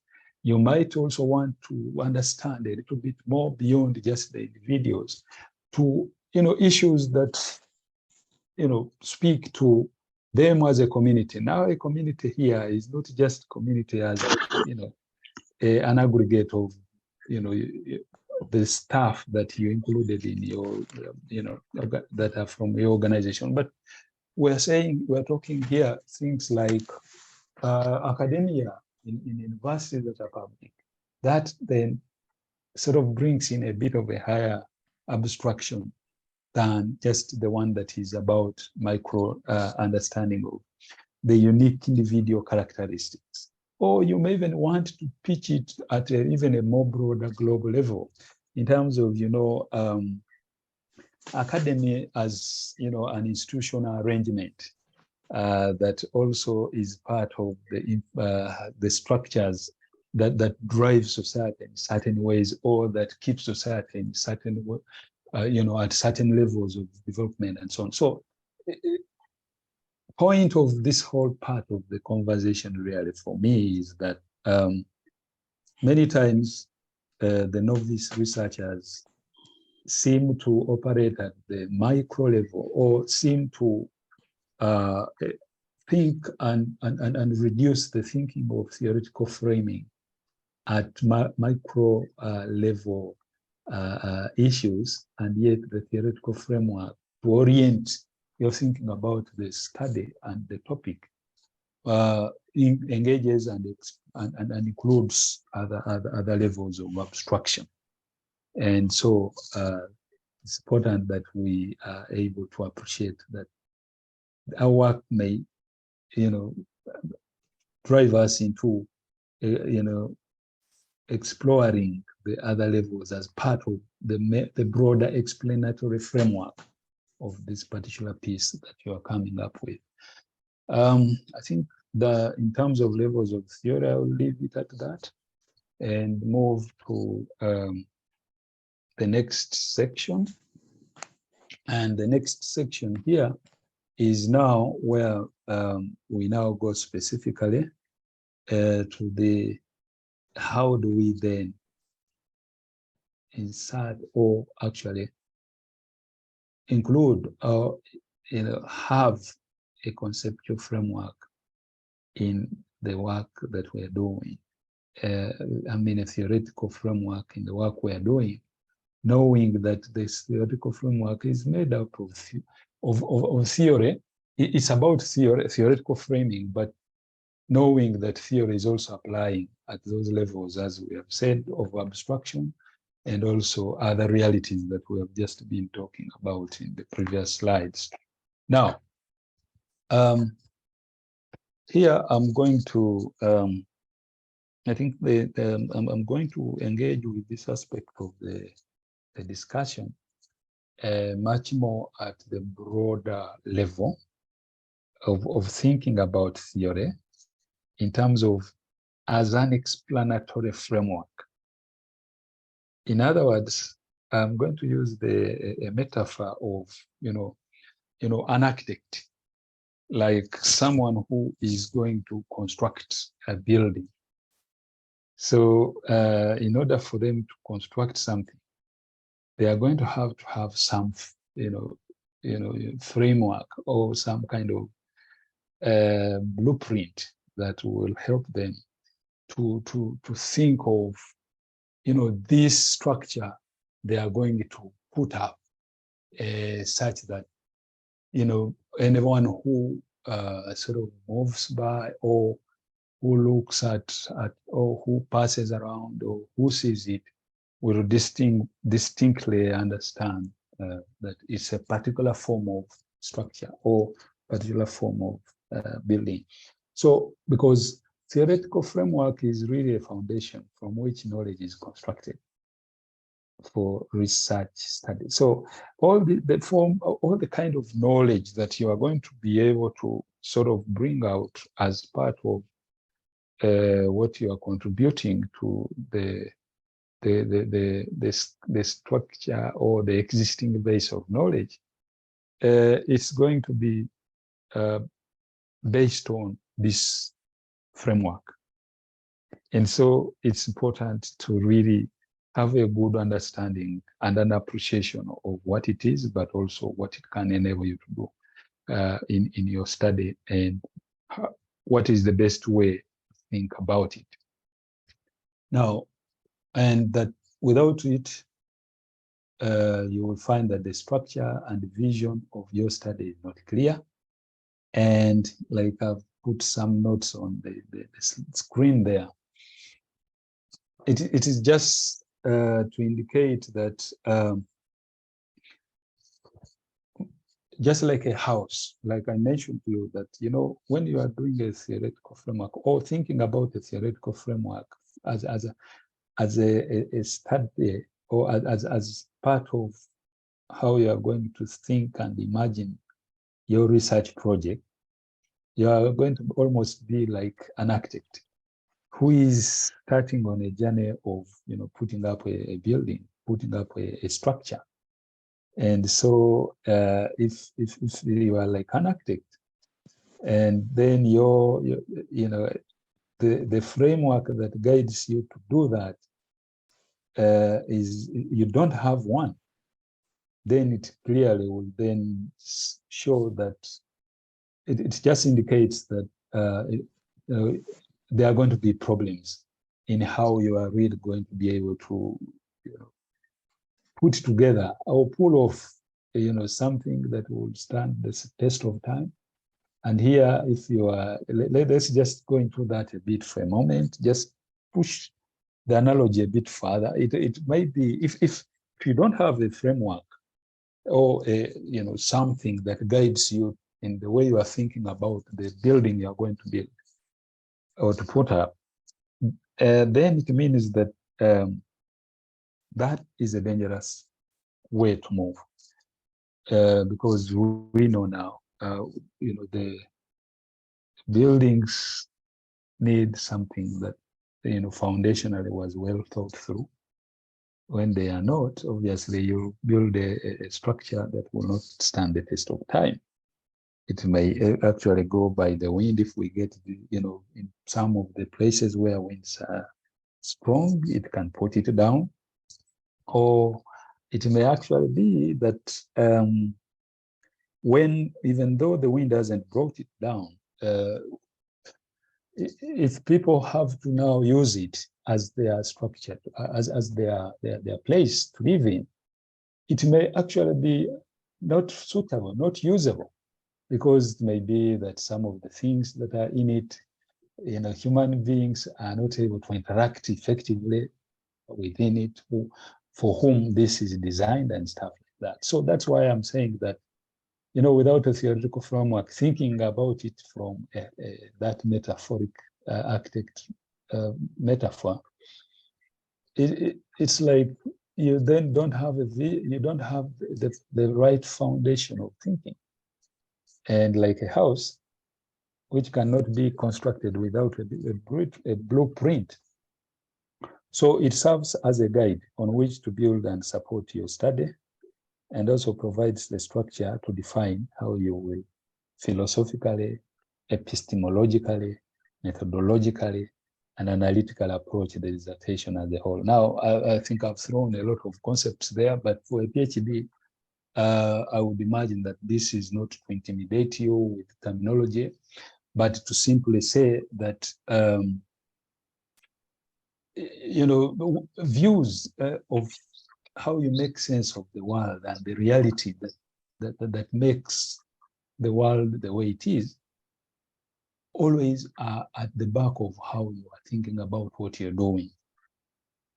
And so those issues about philosophy, epistemology, are actually about views that you work with in how you actually comprehend reality, and how you actually you decide to take some things as what will be useful for the way to work with what is knowledge, and what you think is not useful knowledge, and how to approach it.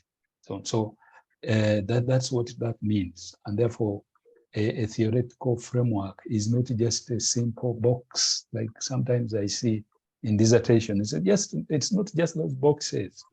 In fact, many times those boxes are very misleading, because they oversimplify, issues that are philosophically complex that are behind the boxes.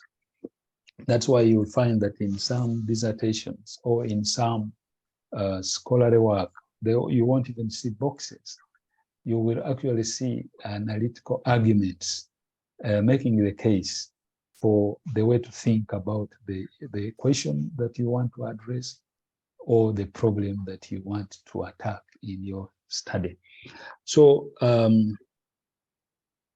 what I was saying is simply, I think this is just for quick visuals, but also to make the point that I think thinking about a framework in those terms, using the house analogy to create a blueprint for thinking about the issues that matter in your dissertation, is a useful way to move forward. And as you can see, just take for a moment, I know this is not something that you don't know, I mean, you know it, but let's now look at it with an eye for how it will help us make sense of our own understanding of theoretical framework. That structure that you see there, this is what an architect normally does. Before they would go to the ground where they are actually going to put up the structure, they will have a plan. They will have a plan of the house, which is what we are calling a blueprint. And, in simple terms, it will look like that. Of course, there are other things that will be there that will accompany that. There will be another one that doesn't show the visual way that it sort of will look like, but the contents and other things. Yeah, but just like this, just like the blueprint for building a house is, the theoretical framework is also almost like that, in the sense that it consists of a selected theory which will guide your thinking in how you understand and plan to research your topic. Just like the architect, that plan or the blueprint will do it, there is the same way you as a researcher will have to be guided by that theoretical framework. It really orients you to how you are going to plan your work, what the topic will kind of be like, and then the concepts that theory allows you to utilize to understand the issues you want to investigate. So the theoretical framework is like the blueprint for constructing a house.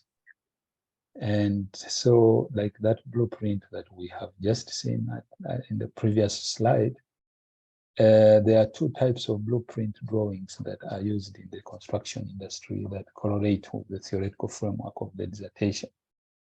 And yeah, so you will find that in an architect, but for you, you will be the architect, the researcher will be the architect in this case. You will have to create some kind of drawing, elevation drawing, like the one we have just seen, which is to display the exterior of the home. That drawing offers an outside view of the style and structure. So as you saw, that elevation drawing is also like, what your theoretical framework should kind of, the imagery that will have to, someone will have when they are thinking about the overall dissertation of their work, so that at a glance, you have an idea that this is the unique thing that will come through from this study. Just like we saw this blueprint, maybe I go back to it just for one more time. When you look at it, there are things that you see in it that will definitely, one, help anyone seeing it to distinguish it from any other that is available, but also help someone see what else could be shared, what features that distinguish it, so that you can know that this is what will come through. But also it tells you that it has very specific contents and they are in specific places in order for it to be complete in whole. So that's why it is important to have that sort of image. And therefore, when you're thinking about your theoretical framework, think along those lines, that this is something that will help someone's, be able to unmistakably identify what, your dissertation is going to be about or your study will be like. They can be able to relate it with others that are like that, but still be able to distinguish it from others that have been built before that sort of take that kind of structure. That's the importance of the theoretical framework, especially if it is also taking into consideration the other issues that we have said, that a theoretical framework is representing a higher level of abstraction of your work, and therefore it is one that can be able to help someone to make sense of the different complexities that come with engaging with a higher level of thinking about the topic. Second, in terms of just a theoretical framework being designed from that metaphor of a house, is that you also have, apart from the exterior drawing or the elevation drawing, which will, visually make it easy to see the whole and how it is distinguished from any other that could be like it. But also from afar, you can, relate with, what such structures are about and what would really distinguish them from any other structures that don't look like that. You will then also have, in another level of understanding the theoretical framework, you will have something that has to be equivalent to the second conception of a blueprint, that is a floor plan. And that is the thing I said, that in addition to that one, you see that I've shown you, an architect will also have now a plan of how, the specifics of the inside, apart from what you see even from far, which is what we have seen, the exterior. You also need another plan that shows you the specifics of the inside. So those help you to see the distinctions, the details. What has happened? Okay. Yeah, it helps you to see the details of the inside of the construction. So the floor plan of the dissertation in this case will then be the specifics of the theoretical work, or of the theoretical frame, or the theoretical principles, the constructs, the concepts, and so on. So the specific things that make the whole of the theoretical thinking complete. Just like the blueprint floor plan, which would identify that, you see, here there will be a door, here there will be a window, here there will be staircases, stuff like that. But you can see it from the floor plan, as you see it from the floor plan, it's also communicating the point that that's when, it can serve. This framework can serve the purpose for which we want it to construct this house. That the floor plan will indicate that the door has to be here, not here. The window has to be here and not here. So with those concepts and constructs that you use in your theoretical framework. Yeah, so now that we have sort of seen that we can actually see the two aspects of thinking about the theoretical framework for the work, it also brings us to the next level of thinking about that work again, in terms of as I mentioned, that as you tease out the specifics in terms of the floor plan and so on, you are now being more concrete in terms of how usable or how operationally useful your framework will be. The first elevation plan is a little bit more like the abstraction level, but the floor plan, which is a bit more concrete, is the equivalent of the operational level, in which case you are now going to the specifics of the framework. And that's when also we see where we can see the distinction more clearly, or where we can be able to then articulately distinguish between the two, the theoretical level of thinking of the framework of your work, and the conceptual level of thinking about the framework of your work. So we have said that as you think and come up with a theoretical frame, obviously, it's something that you are working on as a result of looking at existing theories. And existing theories in the literature that has already been tested and validated by others, and accepted theory in the scholarly literature. That's important. It's important because even though you are going to do work that will, be about deriving or generating some kind of theory, it's important to know that you are not working outside of a theoretical vacuum, because clearly the issues we have mentioned, maybe I take you back a little bit just to make this point I want to make. I think I made it here. It's sometimes so easy when we talk about theory, coming up with theory, using or developing theory as against sort of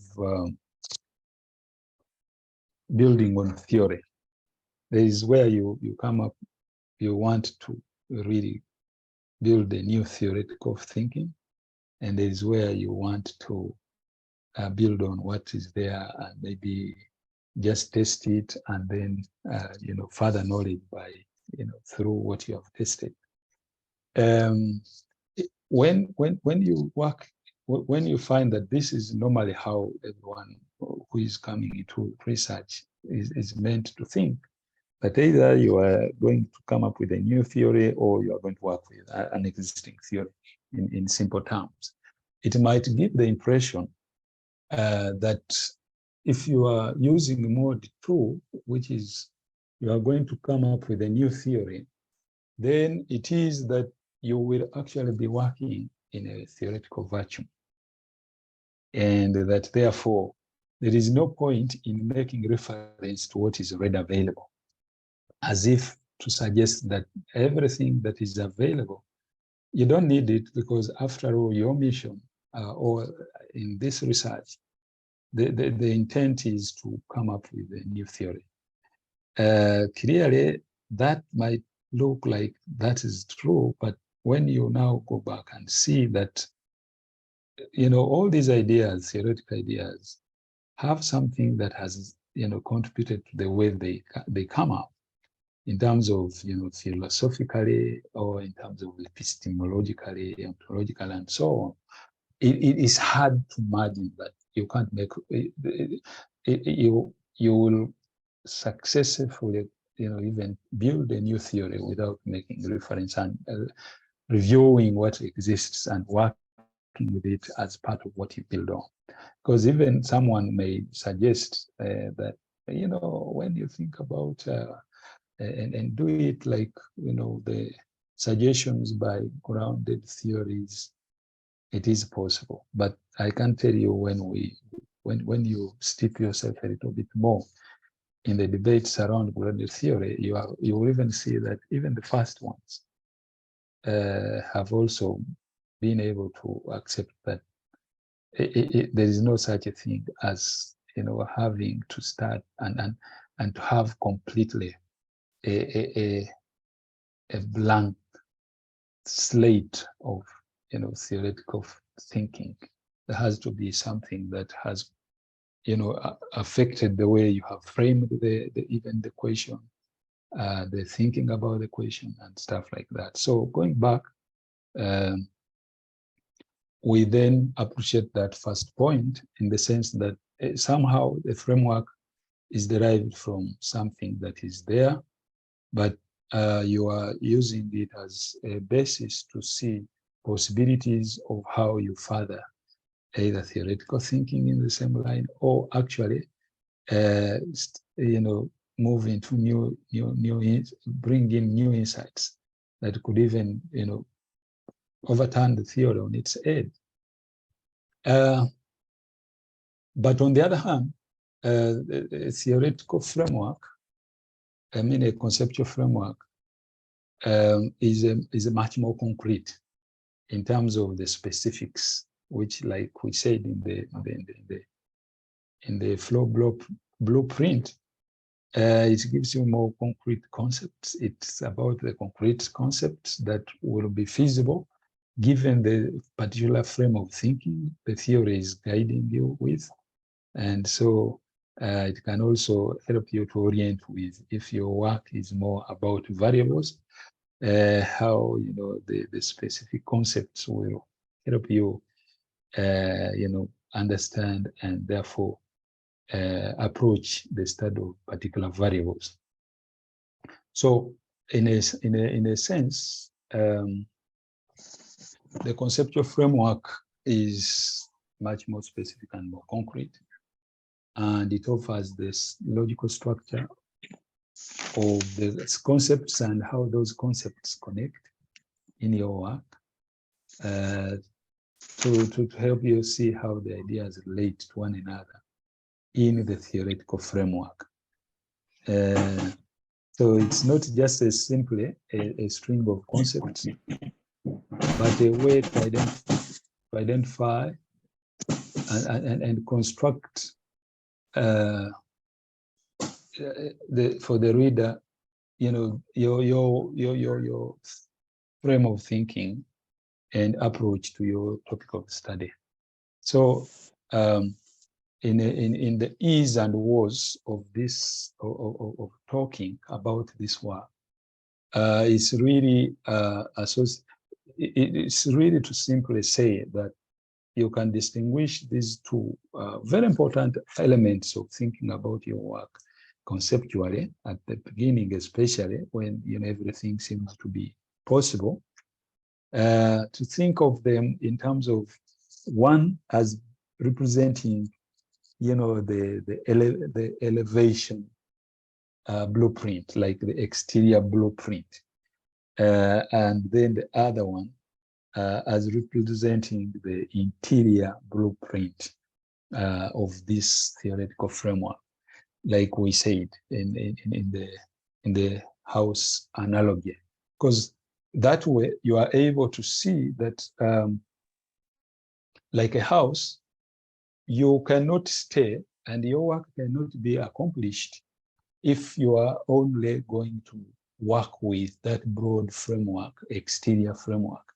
You need, again, a logical way that these the contents or the concepts and constructs that make the house meaningful for whoever is going to use it be able to be constructed.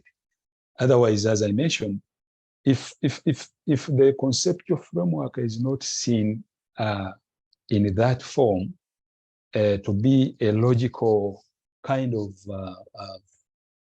way of connecting the concepts in a meaningful way to achieve the overall objective of the study, again, you can actually have very disconnected pieces of work, and therefore it will take us back to the initial issue that I highlighted when I was talking about the introduction, that you will have concepts in your framework, but those concepts don't meaningfully come together to give the reader a good understanding of how this particular house, in the way it is designed, can allow for occupants to live in that house.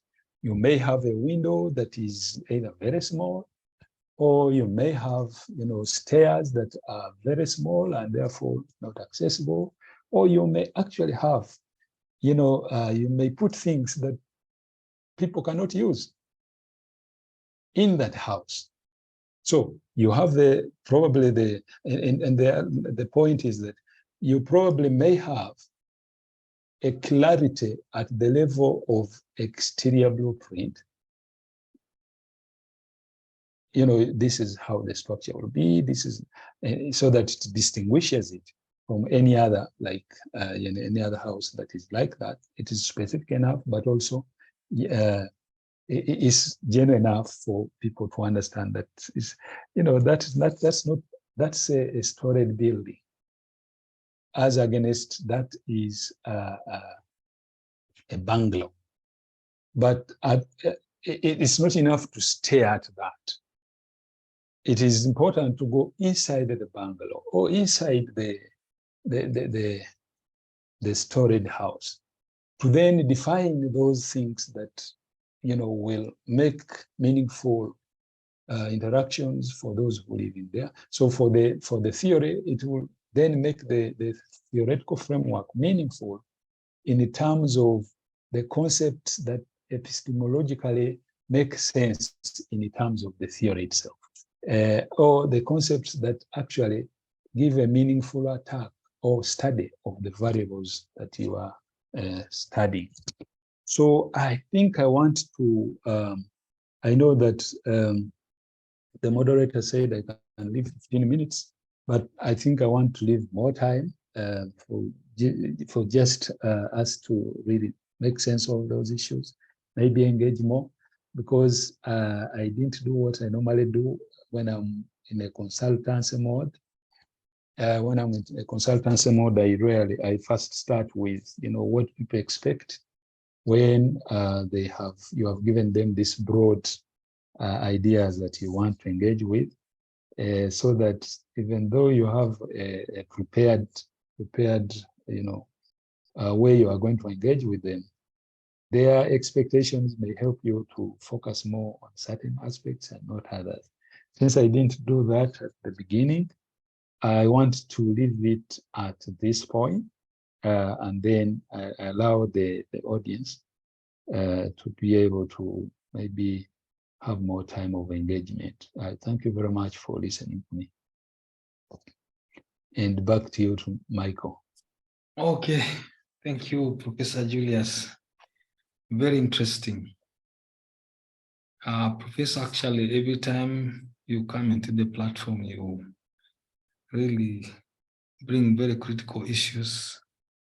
And I think senior colleagues and all the members of the platform join me appreciate Professor Julius for such a wonderful presentation. And I really believe that from the introduction, there is a lot more to come. And I really want to encourage all of us that if you have somebody you really care about, please tell them to log in the subsequent Sundays. This is really very, very, very eye-catching. Professor, thank you so much. And I think this should bring us to a time where we can be able to engage, like you said, to extend. And we have senior colleagues in the call, this morning call. We have students who are struggling with some of these concepts. We have students who have been able to overcome some of these concepts. Let me acknowledge most of the senior colleagues in the call this morning, and then we can engage. And of course, like I say, that students, if you have a question, today we have Professor Julius Kikoma here with us. And I think it will be a good opportunity for you to ask questions, to ask clarifications, either in view of your presentation, or in view of your work, which could actually be able to support. The good thing, we also have other senior colleagues in the call. So allow me to acknowledge our own mentor, Professor Joseph Ntai, Professor Laura Robia, Professor James Kagari, Dr. Ahmad Walgembe, Dr. Austin Mwangi, Dr. Ibrahim Senze, Dr. Goreti Chionem, Dr. Hassan Bashir, Dr. Gideon Kruzinza, and many more other senior colleagues in the platform. So I think the order of our engagement would be that if you have a question, if you have a comment, you can either post it on the chat, but we can make a, can ask a question, can raise up your hand, then we give you the chance to ask formally. But Professor, this is very eye-catching. This is very marvelous. This is a wonderful presentation. And it brings very critical issues from the interpretivist paradigm, actually, which is really very, very eye-catching. So members, I want to invite us to make any question, ask any question, make any comment. Yes. I've seen a hand raised. There are two people who have raised up their hands. You can unmute and ask a question. We can begin by Michael. Michael. Oh, thank you so much, Professor Okoche. I take this opportunity also to thank Professor for presenting this critical part of research. My question is about theoretical framework. It indicates that it is tested and validated content. I want to know whether when we are constructing a theoretical framework, we should only use that part of theory which has been tested. For example, you find that there are arguments and assertions, then there are findings. So should we only capture findings as we construct the theoretical framework? Secondly, should the conceptual framework come directly from the theoretical framework? Because we have seen that the theoretical framework is the blueprint, and then the conceptual framework is it represents the plan of the details that will be put in the house if we use the analogy of building a house. So I want to know whether the conceptual framework should directly come from a theoretical framework. Thank you so much, Professor. Okay, thank you. Prof, I don't know how you'd want to engage. Should we take all the questions, like maybe 5, or you want to respond each as it comes? I don't know. I don't know. I think let me just take a few of them first, then we can see how it goes. Maybe let me take another 2. Okay. Then I can respond. Okay, thank you. Yes, Robert. Thank you very much, Doctor. And I really also want to thank Professor for the very good presentation. I, however, would like to request, I'm a little bit of a slow learner who wishes to get more detail of certain things. For example, I would have wanted to request Professor to give us a little bit of examples that can give us more insight in areas, for example, of theorizing. Probably if you could have gotten a simple topic and how do we theorize that topic? And then also give us a little bit of how we can go ahead to conceptualize it, and then eventually lead to how we can go ahead to do the research. That would give me more way of understanding of how I can theorize and then conceptualize my topic and then continue going ahead. That's the only area I really wanted Professor to give more clarification.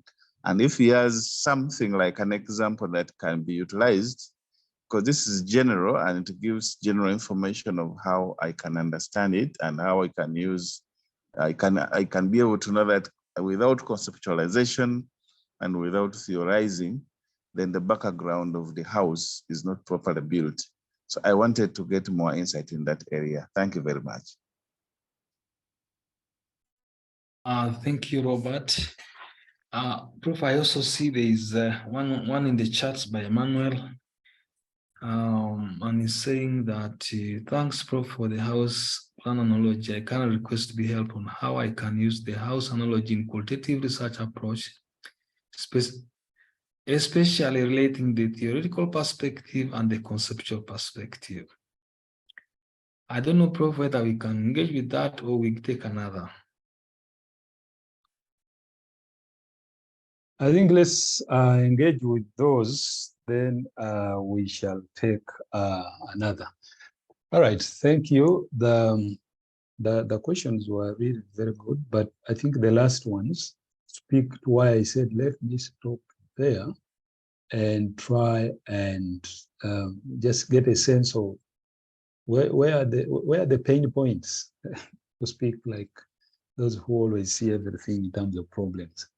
Where are the pain points, so that's where we spend more effort in the series of conversations so that it becomes more meaningful. So I'll start with those first, then I'll go to the specific question by Michael, your namesake. These other two questions are almost the same, Robert and Emmanuel. They're really about something that they can actually be able to see, and almost speaking like when people say that, our eyes are in the hands. If you don't really touch something, you really don't believe it. And that if yes, we understand all this, I mean, they are very appreciable, but how do I imagine? How do I really see one that has successfully been done like that? How it might help me to make sense more. Generally giving an example or working with a real example that has been done. I think what I will do, maybe not now, but what I will do, I already had that in mind, but I just didn't know that you will need that in the way we were going to converse. But I will do two things, or going forward, we'll do two things. We'll have a study that was done like that. As I mentioned to you, I also did a dissertation that sort of used this kind of way of conceiving a dissertation. So I will pick some things, examples from that dissertation I did personally, and then I will also pick another example in the literature, because clearly there are people or there are publications that have been already written and exist, that have examples of studies that have been following this kind of mapping or framework. So we'll work with that as just something to concretize our understanding of these studies. So the examples are there, and I'll share them in a moment. But when we've fully understood the two parts, because you see, this part is not complete without the other part, which I said integrating more than a number of theories. Because here, the framework is looking like you have one theory, or you may be working from one theory. But we need to also look at more issues regarding, if you are working on, you're working on a study where you are addressing one phenomenon, but then looking at it from, a range of perspectives, maybe more than one theory. Or you could be having a study where you are still addressing one phenomenon, but then you're using perspectives that don't even talk to each other. I know predominantly the first example is much more common, where you are using many theories and looking at things, they have some commonality and using it to address a phenomenon. But there are also studies where, theories are not really talking to each other, but they are still able to help you look at the broader issues of the phenomenon we are studying. So those are different distinctions. There are a range of them in terms of how you work with more than one theory as your theoretical framework, even though it is more than one, but it is a theoretical framework, not a conceptual framework. So when we have that also discussed in its more detail, then we can then I can share with you the exemplars of all these kind of different ways of imagining your dissertation that is speaking to a particular theoretical framework, but with these many distinctions. And also how distinguishable that framework, even though with many theories, is from what a conceptual framework is, even with those many distinctions of theoretical integration. I think that's how I can respond to Robert and Emmanuel. Now, for your namesake, Michael, I think has two questions. He had two questions. The first one is like someone who already is sold to a particular way of doing theory or theorizing.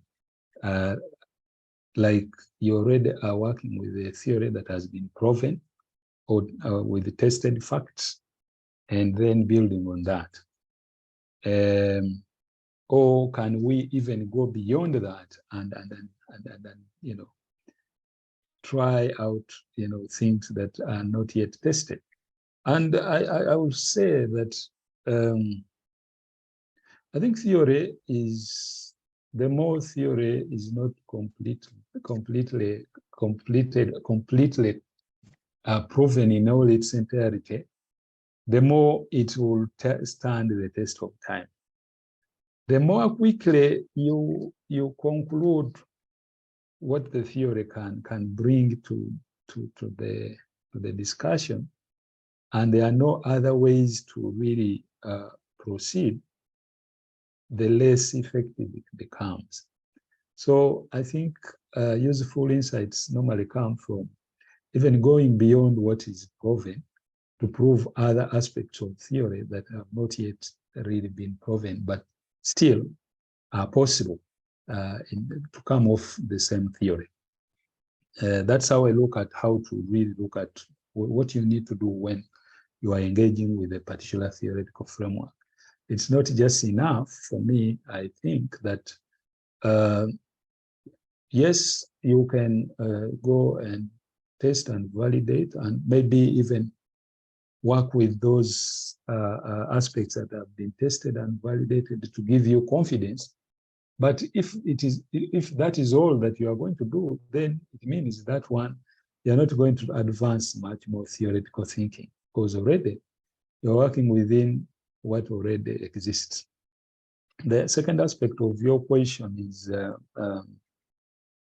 whether you understood it properly, that a conceptual framework should be proceeding from a theoretical framework, and that is correct.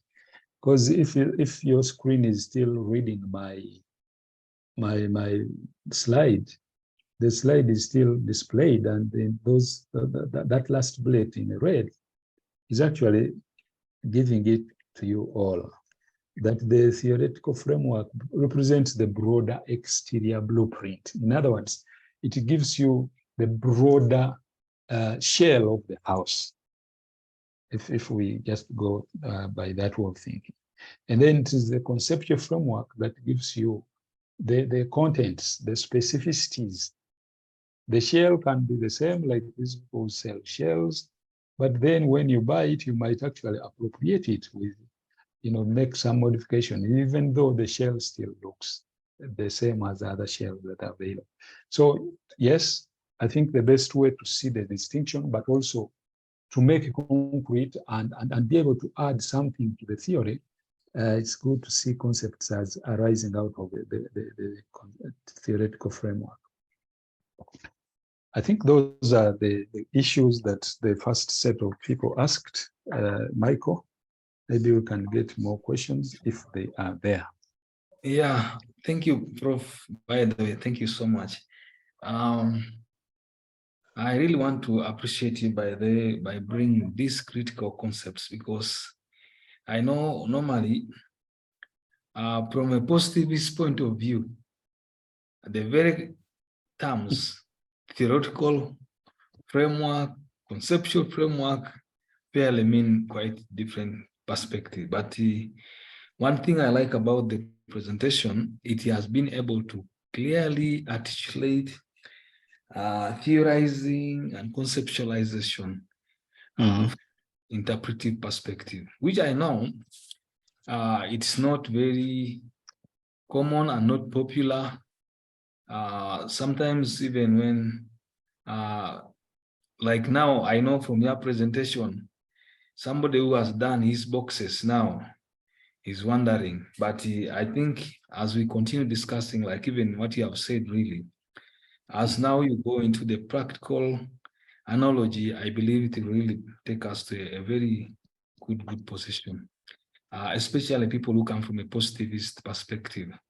But I really know that, and I know even Prof, that as you continue highlighting, so many issues are going to be arising, but I know a lot of learning will take place. And I don't know whether we have many other comments. I see there's one from Stephen, but Prof, I must thank you for really bringing that perspective from qualitative research. And I know somebody who has his boxes now is wondering either what he has done or what you are doing. Somebody is wondering what really either you are doing or what he did, because it is, but really it's a very critical perspective, really. And sometimes this brings a lot of challenges, even for mixed people who do mixed methods. The process of integrating the two perspectives, theorizing from the beginning and theorizing at the end. And I think this is what really this presentation has been able to highlight. And I really appreciate, by the way.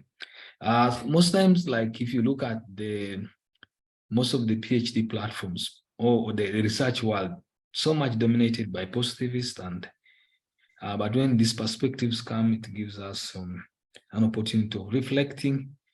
And I think this is really, and I really believe that as we keep on moving more series like we had last time, some of the common ground will be found. I don't know, senior colleagues, do you have any comments? I really would like to invite some comments from the senior colleagues and the students. I see there's one from Stephen. We still have some time. Yeah, but let me just speak to one or two issues you touch on, Michael. I think the thing that I want to allay, I think this is, yes, it comes and it sort of is easy to consume much of what we are saying if you are much more oriented from the interpretivist paradigm. In other words, if you are not as more quantitatively or positivistically minded. But I want to also suggest that I think that would be the narrower sense of, comprehending the role of theory and theoretical framework, in the sense that, even if you are quantitative or quantitative, once you have put together data that is guided by a theoretical framework, it is important that it is again that theoretical framework that informs how you are going to orient your interpretation, your analysis, and any other insights that you decipher from what has come out of the study. The weakness that we have is that we quickly reduce the conversation of the theoretical framework, conceptual framework. We reduce it to the concretes and don't allow it to give us a higher level of abstraction that we must put to the data that we have got in order to further the way of thinking about, the ideas of a phenomenon that we are studying. That's normally the challenge, because positivist orientation sort of makes people proceed without spending more time, without spending time on engaging with the assumptions, philosophical and the ontological, all these philosophical issues that are underlying the theoretical frames of reference that their work actually has. And so they stay at a very micro level of working with theory, even when the theoretical implications of the data, of the insights of the data, could move them into broader conversations. And that's where the challenge for me is. And that's why when I was starting, I said, while much of this may appear like it's more useful to a quantitative audience or a mixed methods audience, I think the my orientation is one where I'm trying to suggest that we should be able to appreciate it as a broader framework that should break that distinction, because even the quantitative or positivist work needs a theoretical frame that helps in how that data is interpreted, even though in practice that seems to be left to, to whoever is more theoretically interested and so on. We are quick to simply sort of confirm that this can be extended to a particular context, and we stop there. That is really recipe for theoretical inertia. I thank you, Michael, for bringing that up as well. Okay, thank you so much, bro. I see a question here by Stephen. Are there more questions, please, members? Is it typed in the chat? Yeah, by Stephen Katerega. Okay, the last one I can see.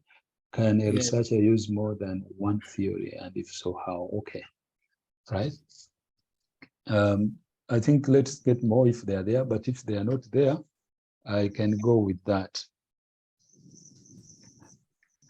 Are there others? If they are not, I can meanwhile go with that for the time being. Yeah, let's go with that. Yeah, that's good, Stephen. Very good question, because it's already taking us into the other part that I said. We wouldn't, looking at the time I saw, we wouldn't do a good job on that part, which I said that we will need more time and space to think a little bit more insightfully about this question of more than one theory, because I know that's always a question. In a theoretical framework, how many theories can I use? And that conversation will be better served if we spend more time to look at the different ways that are feasible at this level of thinking about theoretical framework. In terms of working with many theories, I had already mentioned that it could be that the nature of the research question, the nature of the problem that you are studying is one where you are really working on a particular problem that could benefit from and be more insightfully understood from looking at it from two theoretical perspectives, but which are not really talking to each other, but they are engaging and adding more insight. Now, for someone who is from a positivist orientation or a single paradigm mentality, might actually think that, well, that's something that is not acceptable. A particular logic might not allow for integration and so on. But we are saying that if we think of the house as we did, this is something that also needs to be appreciated, that in a way they will still be defining, even though they may not be looking like they are compatible, but they are contributing to a frame of reference in order for that phenomenon to be adequately understood and studied.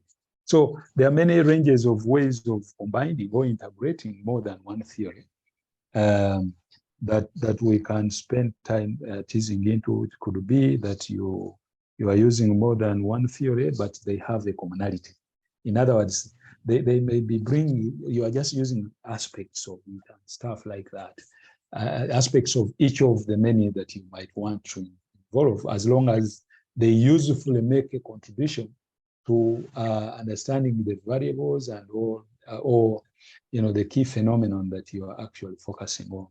Or it could be that you are, through studying this particular phenomenon, it is in a way that you are actually trying to apply, one theory, but in a way that is understood by, or is taking you in another theoretical domain, and so on and so forth.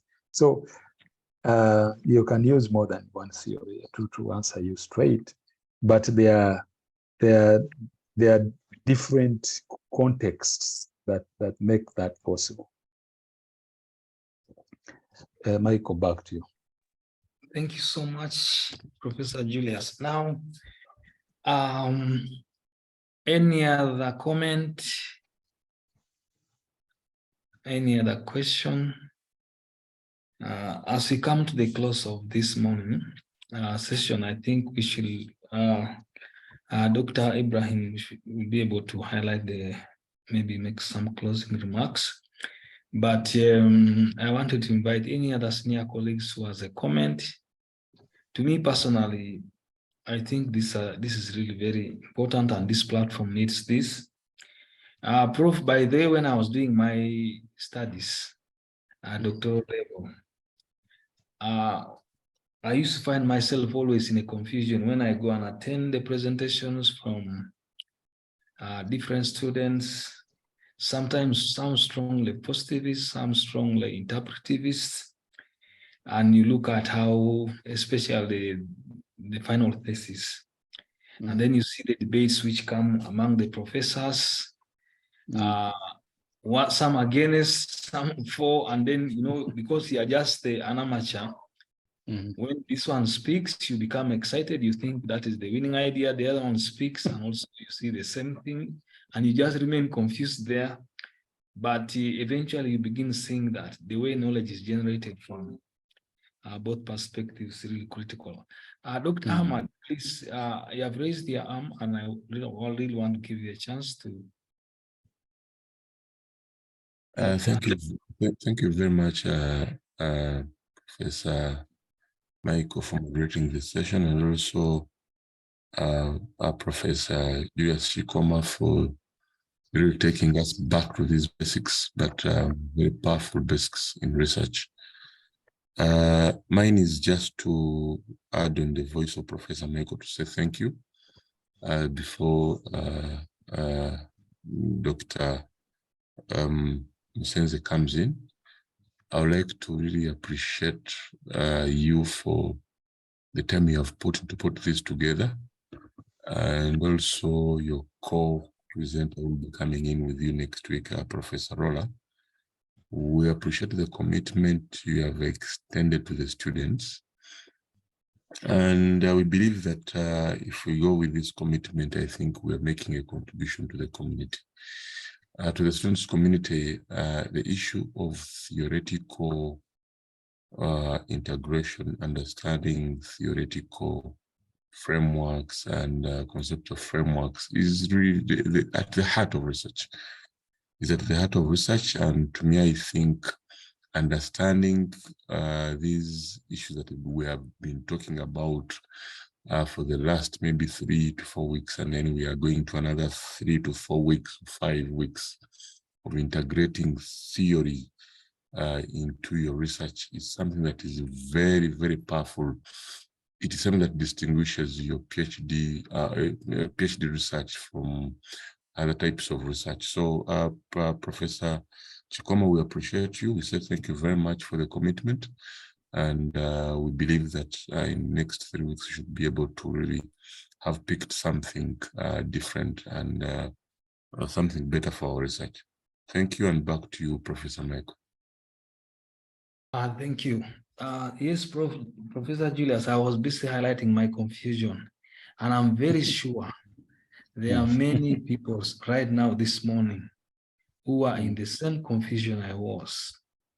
And what I want to encourage everybody, because I know these two opposing paradigms, and I talked about it sometime, they really bring a lot of critical issues.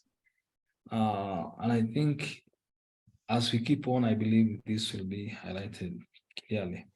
But also one thing I think, Prof, what you have mentioned, as I eventually invited Dr. Ibrahim, from the very many presentation I attended, I tended to find the very issue you raised, people focusing on the micro. But if you don't map out all the three levels, the macro, the meso, and the micro, most times you'll find people maybe who have looked at them at the meso level because you are talking about multiple realities anyway.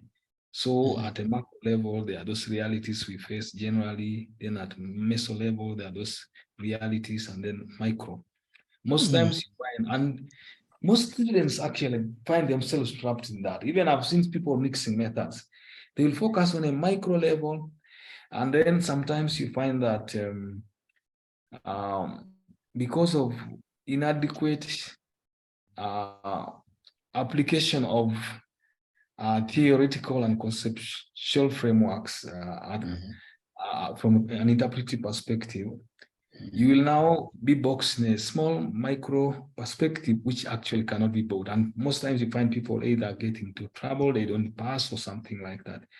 And I think eventually as you go into the practical perspective, and then the beauty about being able to capture all the perspectives, it helps even people, of course you'll find that because of multiple realities, those who are facing, who understand the macro level, like even if we discuss now our economy as a country, there are those perspectives generally everybody has. But me, maybe as at my personal level, yes, maybe you are saying that they no money, but maybe to me, I don't see it. I don't know. Different people, but now the mere fact they're able to pick up those different perspectives, it really is the process of helping people see. And that's why sometimes people even see that qualitative, like people who come from a purely positivist direction, they may not see it because now if you just focus on a particular perspective, you limit people seeing, but the process of theorizing and then conceptualization really I think is something which has really been come out so much, and I really appreciate you. And I believe that as we keep on, that's why it's even good that we are having a series. Very many people will be able to come out of the kind of confusion I had myself. Thank you. I want to invite Dr. Ibrahim to make closing remarks, and I see Dr. Goretti. Dr. Goretti, you'll be able to close with the word of prayer. Yes, thank you. Yes, Dr. Ibrahim. Thank you, Associate Professor Michael Koche. I want to thank you for giving me this time to make closing remarks, but more importantly, for ably moderating this very, very important session. I want to take this opportunity to appreciate and greatly thank Professor Ntai for this initiative and also for his continuous mentoring role. Our colleagues and students, you appreciate that majority of us have gone through the mentoring kind of role and effort of Professor Ntai, and we cannot take this very lightly. I also want to really thank him for setting the standards that are actually guiding us in this very important academic journey. So we really appreciate you for that, and we pray that God grants you more life to continue actually guiding us until we actualize this vision. I also want to thank Professor Julius Chikoma for the able delivery. I want to attest that many of us are not living the way we came. The issue of theory and integrating theory into research is really of a crucial nature. And I want to say that many academic supervisors have on several occasions tended to reject students' dissertations on account of lack of theoretical kind of arguments within their work. So to students, we really need to take this very, very importantly, simply because there is a possibility, a great possibility that your dissertation or thesis will at the end of the day be rejected by your supervisors, not only supervisors, but even examiners on account of limited theoretical arguments that you actually do raise. So this is important because, like Professor Chikoma has said, that theoretical framework must be able to produce desired results. So where it is not clearly articulated, it therefore casts doubt to the nature of results that you purport to present to answer the research question. So I think this is very, very important, and I think we are taking our way home something that is really very novel and important for the reasons we are here. I want to appreciate students for their time and their commitment for waking up this early to actually join this kind of conversations. This is the only way to go, and I want to assure you that if you regularly embrace this, you are likely to progress well, you are likely to produce quality dissertations, and you are likely to produce quality thesis.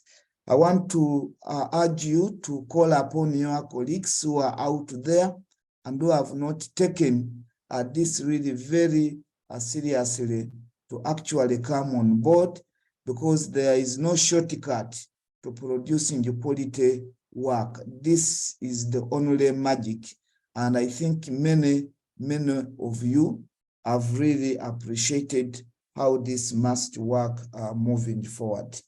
I'm happy that from the deliberations and the discussions and the conversations that we do engage in and listen to, they all point to aspect of academic growth.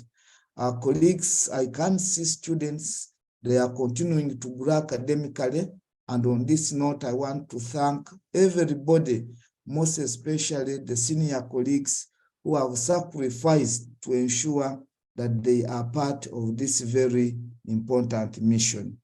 As students tap into the knowledge and experiences of the senior colleagues on this platform, I'm aware they shared their colleagues. Even beyond here, you can reach out to them. You see, when you are doing a PhD, you are hunting. You are supposed to go to everybody, not only limiting your interaction with your supervisors. Each and every person, most especially a senior colleague, will have a significant contribution to make, and this will assist shape the direction and the quality of your work. So use this as a networking forum, such that you can reach out to different people and tap into their enormous knowledge bases moving forward. As I wind up with this, I want to call upon all of you to be active participants, because when you actively participate in this kind of conversations, you are not going to remain the same. Learn a culture of questioning each and every assumption as this becomes part of the theory building process. It is a basis of the theory building process. When you are shy to critique assumptions, then you are likely not to develop the capacity to develop the theory moving forward. I want to thank everybody who has really made it today. I want to thank God for having guided us through this session, and I wish you the very best moving forward. To Professor Julius, we are looking forward to learning more from you, and we pray that next Sunday, you are equally in the right frame to even deliver in a manner that will actually please the majority of us. Thank you very much, and we wish you the best. Thanks very much. Okay, thank you so much. Now, Professor, you will share with us the slides at some point, I think with Dr. Ahmad. Yes, Dr. Goretti can close the word of prayer. Thank you, Professor. I heard as if Professor Ibrahim gave some word of prayer. So I would like just to add my voice to thank Professor for the good presentation he has made this morning. I liked the analogy of the house construction, conceptually and theoretically. We thank God that you shared this knowledge with us, and we pray that we continue benefiting from it, and also to make ourselves and others understand better. Father Lord, we thank you for the knowledge. We thank you for the gift of life. We thank you for the networking on this forum. And we pray that we continue interacting and also understand each other on the topics that are being shared. And for the coming days, we pray that you give us this understanding. In your name we have prayed. Amen. Amen. Amen. Amen.